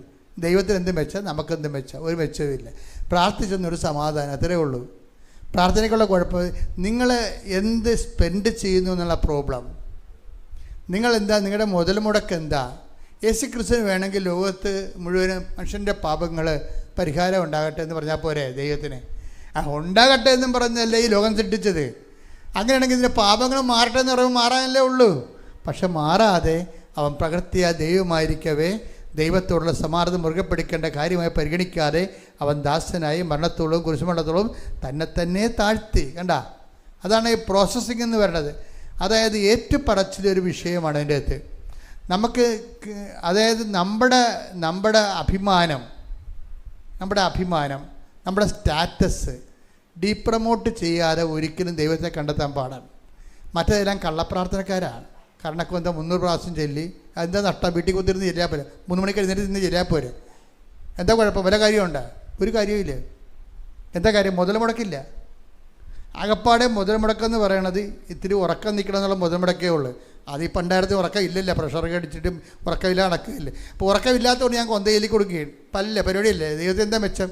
പല ആൾക്കാരും രാത്രി പ്രാർത്ഥനക്കാരുടെ പരിപാടി എന്ന് വെച്ചാൽ അവർക്ക് ഉറക്കമില്ലാത്തത് കൊണ്ട് എന്നാൽ പിന്നെ പ്രാർത്ഥിച്ചേക്കാം. അങ്ങനെയുള്ള പ്രാർത്ഥനകളാണ് വലിയ ആക്കാനും വേണ്ടി ഒക്കാനിക്കുന്ന പരിപാടിയാണ് കയ്യിരിക്കുന്നത്. അതുകൊണ്ടാണ് ഇത് വർക്കൗട്ട് ചെയ്യാത്തത്. ദൈവത്തിൻ്റെ സന്നിധി നമുക്ക് ദൈവത്തിന് തോന്നണം നിങ്ങൾ സീരിയസ് ആണെന്ന് തോന്നണം. അതിനെന്താ കാര്യം? മനുഷ്യരുടെ മുമ്പിൽ എന്നെ ഏറ്റു പറഞ്ഞാൽ സ്വർഗസ്ഥനായ പിതാവിൻ്റെ മുമ്പിൽ ഞാനും നിങ്ങളെ ശ്രദ്ധിക്കട്ടെ. Hallelujah hallelujah hallelujah. മത്തായി 10:32. 10:32. മനുഷ്യരുടെ മുമ്പിൽ എന്നെ ഏറ്റുപറയുന്നവനെ എന്റെ സ്വർഗസ്ഥനായ പിതാവിന്റെ മുമ്പിൽ ഞാനും ഏറ്റുപറയും. അപ്പൊ നിങ്ങൾ മനസ്സിലായി, കംപ്ലീറ്റ് ഏറ്റുപറച്ചിലാണ് അതിൻ്റെ അകത്ത്. കാര്യം എന്താണ്? അവസാനം ഏറ്റുപറയേണ്ടത് എവിടെയാണ്? അവസാനം ഒരു മനുഷ്യൻ പഠിച്ച് എന്നാൽ അവസാനം കിട്ടേണ്ടത് എന്താണ്? ഒരു PhD ആണ്. അതുപോലെ ഒരു മനുഷ്യൻ ഏറ്റുപറഞ്ഞാൽ അവസാനം ഏറ്റുപറയേണ്ടത് എവിടെയാണ്? പിതാവിൻ്റെ അടുത്താണ് ഏറ്റുപറയേണ്ടത്. ഈ ഭൂമിയിൽ എല്ലായിടത്തും ഏറ്റുപറഞ്ഞാലും ശരി, പിതാവിൻ്റെ അടുത്ത് ഏറ്റുപറഞ്ഞില്ലെങ്കിൽ നമ്മൾ ഗോപി വരക്കേണ്ടി വരും. അപ്പോൾ ഈശോ പറയുന്നത് എന്താണ്? നിങ്ങൾ മനുഷ്യരുടെ മുമ്പിൽ എന്നെ ഏറ്റുപറയണം. അങ്ങനെ ഏറ്റുപറഞ്ഞാൽ എന്ത് പറ്റും? ജീവിതത്തിൻ്റെ ഓഫീസിലും വീട്ടിലും വിസ പ്രോസസ്സിംഗ് എംബസിലും എല്ലാം നിങ്ങൾ ഏറ്റുപറയും. ഒടുവിൽ ഞാൻ പിതാവിൻ്റെ അടുത്ത് ഏറ്റുപറയും. കൈയടിക്കട്ടെ, ശ്രുതിക്കട്ടെ. Hallelujah hallelujah hallelujah hallelujah hallelujah. മഹത്വം മഹത്വം. ആരാധന. ദൈവപിതാവേ നന്ദി. ദൈവപിതാവേ മഹത്വം. ദൈവപിതാവേ ആരാധന. ഞാൻ വിശ്വസിക്കുന്നു. ഞാൻ പ്രഖ്യാപിക്കുന്നു. യേശു കർത്താവാണെന്നും യേശു ദൈവമാണെന്നും ഞാൻ വിശ്വസിക്കുന്നു. ഞാൻ പ്രഖ്യാപിക്കുന്നു. യേശുവേ രക്ഷകാ, കർത്താവേ, നാഥനേ, യേശുവേ രക്ഷകാ, കർത്താവേ, നാഥനേ. പരിശുദ്ധ പരമദിവ്യകാരുണ്യത്തിന് നേരവും ആരാധനയും സ്തുതിയും പുകഴ്ചയും ഉണ്ടായിരിക്കട്ടെ. അതാണ് പ്രഖ്യാപനം എന്ന് പറയണത്. പ്രഖ്യാപിക്കാൻ എന്ത് വേണം? വീട്ടിലിരുന്ന് കയറി പ്രഖ്യാപിക്കാൻ പറ്റത്തില്ല. അതെന്ത് വേണം? 10 മനുഷ്യർ വേണം. പ്രാർത്ഥനയ്ക്ക് മനുഷ്യരാവശ്യമില്ല. വീട്ടിൽ കുതിരുന്നും പ്രാർത്ഥിക്കാം. കർത്താവ് പറഞ്ഞിട്ടുണ്ട് കഥ കടച്ച് പ്രാർത്ഥിക്കാമെന്ന്. പക്ഷെ നമ്മളെ മുടക്ക് മുതൽ കുറവായിരിക്കും ഈ വിഷയത്തിന്. പക്ഷെ 10 പത്രം ഈ മഴയത്ത് കൊണ്ട് നടന്ന് ഓരോരുത്തരും ഏൽപ്പിക്കുകയാണെന്ന് വെച്ച് കഴിഞ്ഞാൽ അതിന് കുറച്ച് കഷ്ടപ്പാടാണ്. ഇവിടെ പലപ്പോൾ ആൾക്കാരും പറയും ഞങ്ങൾ ഒരു കെട്ട് പത്രം എടുക്കാൻ പറയുമ്പോൾ 18 പേരെ കണ്ടെത്തണം. കിട്ടുമായിരിക്കും അല്ലേ? വല്ല തന്തക്കും വിളിക്കുക അവർ. ഇതും പറഞ്ഞുകൊണ്ട് ഇതും പെരുക്കിയാണ് പോണത്. അപ്പോൾ നിങ്ങൾക്ക് കൊടുക്കേണ്ട കാര്യമില്ല കേട്ടോ. നിങ്ങളൊരു ജന്മം ഇവിടെ ഇല്ലെങ്കിലും കർത്താവിൻ്റെ സുവിശേഷത്തിന് വേണ്ടി വേറെ ആൾക്കാരുണ്ടെന്ന് ഓർത്തേക്കണം. ശ്രുതിക്കട്ടെ hallelujah. Hallelujah, hallelujah, hallelujah, hallelujah, hallelujah. മഹത്വം, മഹത്വം, ആരാധന, ആരാധന. Hallelujah, hallelujah, hallelujah. യേശുവേ രക്ഷകാ, കർത്താവേ, നാഥനേ, യേശുവേ രക്ഷകാ, കർത്താവേ, നാഥനേ. പരിശുദ്ധ പരമദിവ്യകാരുണ്യത്തിന് നേരവും ആരാധനയും സ്തുതിയും പുകഴ്ചയും ഉണ്ടായിരിക്കട്ടെ. കർത്താവ് തലക്ക് പിടിച്ച വ്യക്തികളായിരിക്കണം. എന്ന് വെച്ച് കഴിഞ്ഞാൽ ഈശോയ്ക്ക് വേണ്ടി ജീവിക്കണം. അതിന് ഈശോയെ ആൾക്കാർക്ക് കൈമാറണം. അങ്ങനെ തോന്നിയാൽ, ദൈവത്തിന് അങ്ങനെ തോന്നിയാൽ പിന്നെ ദൈവം ഒരിക്കൽ നിന്നെ അടയാളപ്പെടുത്തും. രജിസ്റ്റർ ചെയ്യും നിന്നെ. കർത്താവിൻ്റെ പുസ്തകത്തിൽ നിൻ്റെ പേരെഴുതി ചേർക്കുമെന്ന് പറഞ്ഞാൽ മോശസല്ലേ പറഞ്ഞത്, നിൻ്റെ പുസ്തകത്തിലും എൻ്റെ പേര് മായ്ച്ചു കളയാൻ ഉദ്ദേശിച്ചത് പറഞ്ഞതല്ല. എന്നാലും കർത്താവ് ജനങ്ങളുടെ ഇടയിൽ ജനങ്ങളെ കർത്താവ് നശിപ്പിച്ചു കഴിഞ്ഞാൽ അവർ പ്രധാനപ്പെരാകുമ്പോൾ കർത്താവ് അത് കേൾക്കാൻ മോശസിന് സഹിക്കാൻ പറ്റത്തില്ല. അതുകൊണ്ടാണ് അവർ തോന്നിവാസം നിന്നെ പറഞ്ഞാൽ ഞാൻ പിന്നെ ജീവിച്ചിരിക്കുന്നത്. അത്രയും ദൈവസ്നേഹമാണ് ആ മനുഷ്യനെ. എൻ്റെ മക്കളെ, ഉടമ്പടിയിൽ വിഷയസ്നേഹമല്ല വേണ്ടത്, ദൈവസ്നേഹമാണ് വേണ്ടത്. എൻ്റെ ജന്മം ഇനിയുള്ളത് എൻ്റെ കർത്താവിന് വേണ്ടി ഞാൻ ജീവിക്കും എന്ന് പറഞ്ഞ് എൻ്റെ ജന്മം, എൻ്റെ ജീവിതം ഇനിയുള്ളത് എൻ്റെ കർത്താവിന് വേണ്ടി ഞാൻ ജീവിക്കും. എൻ്റെ കർത്താവിന് വേണ്ടി ഞാൻ ജീവിക്കുമ്പോൾ ഞാൻ അഭിമുഖീകരിക്കുന്ന എല്ലാ പ്രശ്നങ്ങൾക്കും പരിശുദ്ധ അമ്മ എനിക്ക് വേണ്ടി മാധ്യസ്ഥം വഹിക്കും. അമ്മേ, പരിശുദ്ധ അമ്മേ, എന്റെ ജീവിതത്തെ പുനഃക്രമീകരിക്കണമേ. ശിരയോടെ പ്രാർത്ഥിക്കുവാൻ, സ്നേഹത്തോടെ ജീവിക്കുവാൻ, സ്നേഹത്തോടെ സാക്ഷികളാകുവാൻ എനിക്ക് പ്രത്യേക അഭിഷേകം നൽകണമേ. ശ്രുതികട ഹല്ലേലൂയ, ഹല്ലേലൂയ, ഹല്ലേലൂയ, ഹല്ലേലൂയ. മഹത്വം, മഹത്വം, ആരാധന, ആരാധന. Hallelujah, hallelujah, hallelujah. ദൈവപിതാവേ നന്ദി, ദൈവപിതാവേ മഹത്വം.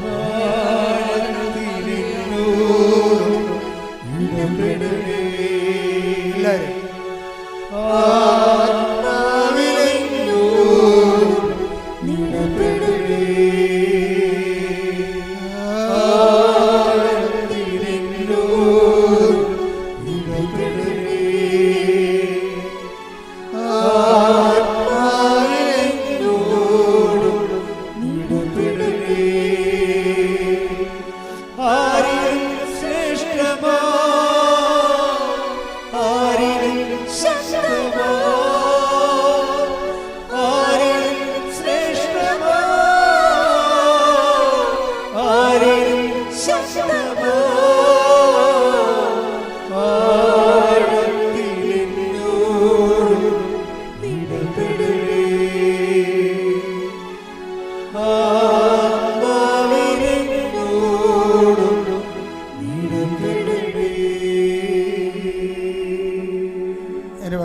കാര്യങ്ങൾ ചില സമയത്ത് പ്രഥമ ദൃഷ്ടിയ മോശമായിട്ട് നീങ്ങിയാലും നിങ്ങൾ മോശമായി നീങ്ങരുത്. പറഞ്ഞ മനസ്സിലായല്ലേ? ഉടമ്പടി ഉപദേശങ്ങളാണ്. എന്തൊക്കെയാണ്? കാര്യങ്ങൾ മോശമായിട്ട് നീങ്ങിയാലും നിങ്ങൾ മോശമായി നീങ്ങി. രണ്ടാണ്. കാര്യങ്ങൾ ചിലപ്പോൾ മോശമായിട്ട് നീങ്ങുക. ഇപ്പം ഞാൻ ബെർഗിംഹാവിലെ കഴിഞ്ഞ ഞായറാഴ്ച ഇരുന്ന് അവിടെ ധ്യാനം. അപ്പോൾ ഈ ബെർഗിംഹാവിൽ ധ്യാനം കഴിഞ്ഞപ്പോൾ ഒരു ലേഡി വന്ന് എന്നെ കണ്ടു. അവർ ട്രിവാൻഡ്രംകാരത്തിയ കൊല്ലക്കാരത്തിയാണ്. എന്നോട് പറഞ്ഞു, അച്ഛാ എൻ്റെ ജീവിതം തീർന്നിരിക്കുകയാണ്, 60 ലക്ഷം രൂപയാണ് കടം. 60 ലക്ഷം രൂപയാണ് കടം എൻ്റെ. ഇപ്പം എൻ്റെ വിസ തീരാനായി, ഇനി അത് പുതുക്കത്തില്ല. എനിക്ക് ഇൻ്റർവ്യൂ ഞാൻ കുറേ എടുത്ത്, 18 ഇൻ്റർവ്യൂ എടുത്ത്, ഒറ്റ ഇൻ്റർവ്യൂ എനിക്ക് കിട്ടിയിട്ടില്ല ഇതുവരെക്കും. അപ്പോൾ എൻ്റെ വിസ തീർന്നാൽ പിന്നെ ഞാൻ സറണ്ടർ ചെയ്താൽ ഒന്ന് അകത്ത് പോകും, അല്ലെങ്കിൽ കള്ള വിസ, അല്ലെങ്കിൽ ഒളിച്ച് താമസിക്കണം. അതൊക്കെ നടക്കത്തില്ല. ആരും ഓൺ ചെയ്യത്തില്ല. ക്രിമിനൽ കുറ്റമാണ് ഇപ്പം മൊത്തം. ഇപ്പം അഭയാർത്ഥി പ്രോബ്ലം ഉള്ള കാരണം എല്ലാവരും വിസ ഇല്ലാത്ത എല്ലാവരും അഭയാർത്ഥികളായിട്ടാണ് കാണുന്നത്. അപ്പോൾ അവരെപ്പോൾ വേണമെങ്കിൽ ഡീപ്പോർട്ട് ചെയ്യാൻ പറ്റും. പിന്നെ നമുക്കൊന്നും ചെയ്യാൻ പറ്റത്തില്ല, കാർഡില്ല. പിന്നെ അതോട് അഭയാർത്ഥികളായിട്ട് പറഞ്ഞാൽ ഭക്ഷണം കിട്ടുമെന്നേ ഉള്ളൂ. പക്ഷേ നമ്മുടെ റൈറ്റെല്ലാം, പേഴ്സൻ്റെ റൈറ്റെല്ലാം പോകും. മക്കളൊക്കെ പഠിപ്പിക്കും അവർ. അത് കുറച്ച് കഴിയുമ്പോൾ നിയമങ്ങളൊക്കെ മാറുമെന്നാണ് തോന്നുന്നത്. ആ രീതിയിലാണ് ഇപ്പോൾ പോണത്. അപ്പോൾ ഇങ്ങനെ വല്ലാത്തൊരു പ്രശ്നത്തിലാണ് അച്ഛാ എന്ന് പറയും. അപ്പോൾ ഞാൻ അവളെ പ്രാർത്ഥിച്ചു വിട്ട്. പക്ഷെ ഞാൻ അതിന് 3 കിലോ, പിന്നീട് അടുത്ത ധ്യാനം അടുത്ത ദിവസം വരണത് വേറെ ഒരു സ്ഥലത്താണ്. ഒരു 10-50 കിലോമീറ്റർ സ്പീഡിൽ ഡ്രൈവ് ചെയ്താൽ 3.5 മണിക്കൂർ 4 മണിക്കൂർ എടുത്താൽ ആ സ്ഥലത്തെത്താൻ പറ്റത്തുള്ളൂ. അതാണ് സെയിൽഫോർഡ് എന്ന് പറയണത്. സെയിൽഫോർഡ് ചെന്നപ്പോൾ അവിടെ ഇവർ നിൽപ്പുണ്ട്. പിന്നെ ഞാൻ ഒരു ദിവസം രോഗികളെ മാത്രം കണ്ട വേറൊരു സ്ഥലമുണ്ട്. അതിനകത്ത് രോഗികളെ മാത്രം കാണും.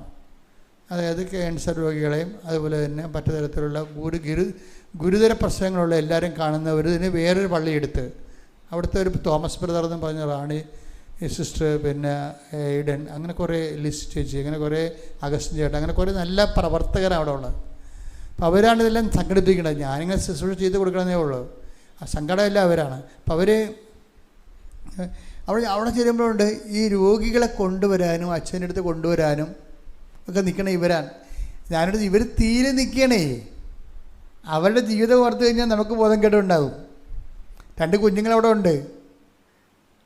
ഇവർക്ക് മാത്രമേ വിസ ഉള്ളൂ. ഇവരുടെ കെയറിലാണ് അവരെല്ലാം വന്നിരിക്കുന്നത്. പോകുമ്പോൾ ഒരു നാട്ടിൽ ചെന്നാൽ 60 ലക്ഷം രൂപ കടവാണ്. അപ്പോൾ എന്നിട്ടും ഇവർ ശുശ്രൂഷ ചെയ്യണേ. എന്താണ്? രോഗികളെയൊക്കെ കൊണ്ടുവന്ന് അച്ഛനടുത്ത് കാണിക്കുകയും അവരെ ചിട്ടപ്പെടുത്തി വെക്കുകയും ഒരാളെ കഴിയുമ്പോൾ വേറെ ആളെ കൊണ്ടുവന്ന് പ്ലേസ് ചെയ്യുകയും.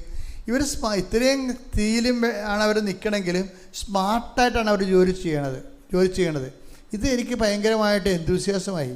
ഇപ്പം ഞാൻ മനസ്സിൽ ദൈവമേ അതിങ്ങടെ. ഇപ്പം ഞാൻ മാത്രമല്ല, ഞാനും തോമസ് ബ്രദറും നമ്മുടെ പിതാവുണ്ടായിരുന്നു ഞങ്ങളുടെ കൂടെ, നമ്മുടെ കണ്ണൂർ രൂപതയിലെ അലക്സ് പിതാവായിരുന്നു കുർബാന എഴുതിക്കൊണ്ടിരുന്നത് എല്ലാ ദിവസവും.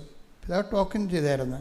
പിതാവ് നമ്മുടെ ഉടമ്പടിയൊക്കെ എടുത്തിട്ട് ഒരു രാത്രി മുഴുവനും എൻ്റെ മുറിയിരുന്ന് പ്രിപ്പയർ ചെയ്തിട്ട് പിതാവ് ഈ പവർ പോയിൻറ്റിലാണ് ഉടമ്പടി ചെയ്തത്. ഭയങ്കര രസമാണ് പിതാവ് ചെയ്തത്. കണ്ണൂരത്തെ പിതാവ്, കണ്ണൂർക്കാരൊക്കെ ഇവിടെ ഇല്ലേ? കേൾക്കണ്ട, നിങ്ങളുടെ പിതാവ് ഇപ്പോൾ ഉടമ്പടിയുടെ ധ്യാന ഗുരുവായിട്ടിരിക്കുക. അപ്പോൾ പിതാവും ഞങ്ങൾ തമ്മിൽ ഈ കൊച്ചിനെക്കുറിച്ച് സംസാരിക്കുന്നുണ്ട്. അപ്പോൾ തോമസ് ബ്രദർ എന്നോട് പറഞ്ഞു, അവളുടെ കാര്യം മഹാമോശമാണ്, അവൾ വീണ് പോയാൽ നമുക്ക് അവരെ താങ്ങേണ്ടി വരും. അപ്പോൾ പിതാവ് പറയും നമ്മളെങ്ങനെ സഹായിക്കും? അപ്പോൾ തോമസ് ബ്രദർ പറയാം, നമുക്ക് സാമ്പത്തികമായിട്ട് സഹായിക്കണം, അവൾക്കൊരു ജോലി എങ്ങനെ കണ്ടെത്തണവരെ അവളെ നമുക്ക് സാമ്പത്തികമായിട്ട് സഹായിക്കണം എന്നൊക്കെ പറഞ്ഞുകൊണ്ട് ഇവർ തീരുമാനിക്കുകയാണ്. പക്ഷെ നമുക്ക് സഹായിക്കേണ്ടി വന്നില്ല.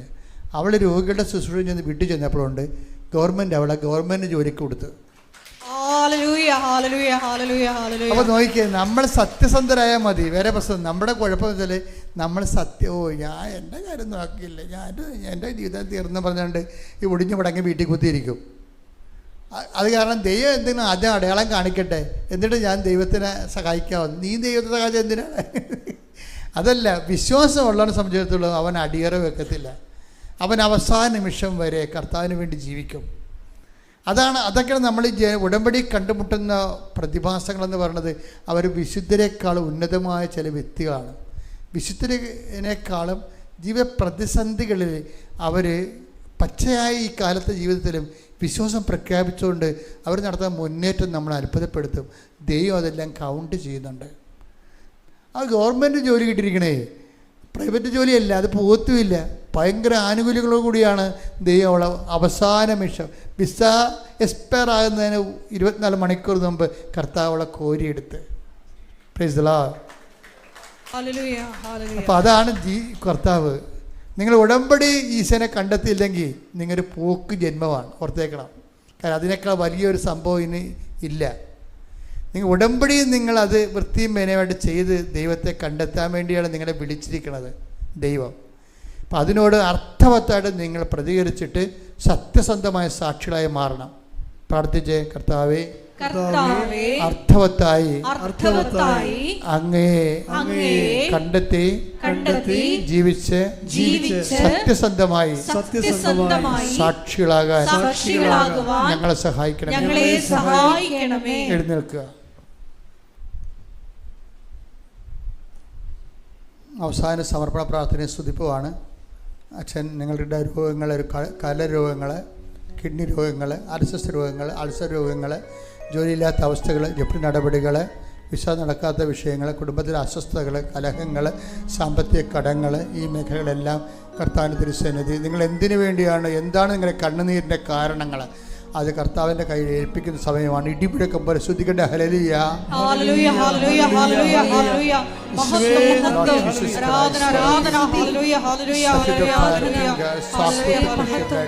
And I put the Catholic Church with the power of Jesus Christ, with the emeritus Samla Holy Priesthood, I bless the Holy. 39 വർഷം ഞാൻ അർപ്പിച്ച കൃപാനയുടെ യോഗ്യതയാൽ, 39 വർഷം ഞാൻ അർപ്പിച്ച കൃപാനയുടെ യോഗ്യതയാൽ, കൃപാസനത്താറെ ജീവനോടെ പ്രത്യക്ഷപ്പെട്ട പരിശുദ്ധ അമ്മയുടെ മാധ്യസ്ഥത്താൽ ഈ മക്കളെ കർത്താവ് നീ ആശീർവദിക്കണമേ. ഈശോ കർത്താവ് ഓരോ മകനും, മക്കളില്ലാത്ത പ്രാർത്ഥിക്കുന്ന ഈശോയെ, ജോലിയില്ലാതെ പ്രാർത്ഥിക്കുന്ന കർത്താവ്, പരീക്ഷ തോറ്റ് പ്രാർത്ഥിക്കുന്ന കർത്താവ്, വിസ പ്രോത്സാഹിക്കുന്ന പ്രാർത്ഥിക്കുന്ന കർത്താവ്, ജപ്തി നടപടിയുള്ളവർ പ്രാർത്ഥിക്കുന്ന കർത്താവ്, ജീവിതത്തിൻ്റെ വിവിധങ്ങളായ രോഗങ്ങൾ, പീഡകൾ, കടങ്ങൾ, സങ്കടങ്ങൾ എല്ലാവരും കർത്താവിൻ്റെ ദിവസത്തിന് കണ്ണീരോടെ പ്രാർത്ഥിക്കുന്നു. യേശു ക്രിസ്തുവിൻ്റെ ശക്തി, ദൈവത്തിൻ്റെ കൃപ നിങ്ങളിലേക്ക് ആവശ്യിക്കട്ടെ. മാരക രോഗങ്ങൾ, തീരാവേദികൾ, ജീവിത ദുരിതങ്ങൾ യേശുവിൻ്റെ നാമത്തിൽ മാറിപ്പോകട്ടെ. ശ്രുതിക്കട്ടെ, ശ്രുതിക്കട്ടെ. ഹല്ലേലൂയ, ഹല്ലേലൂയ, ഹല്ലേലൂയ,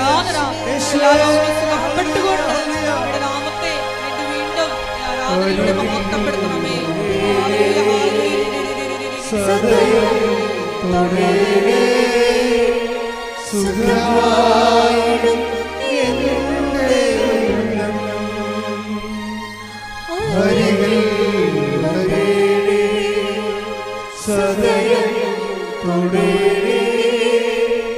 സുഖമായി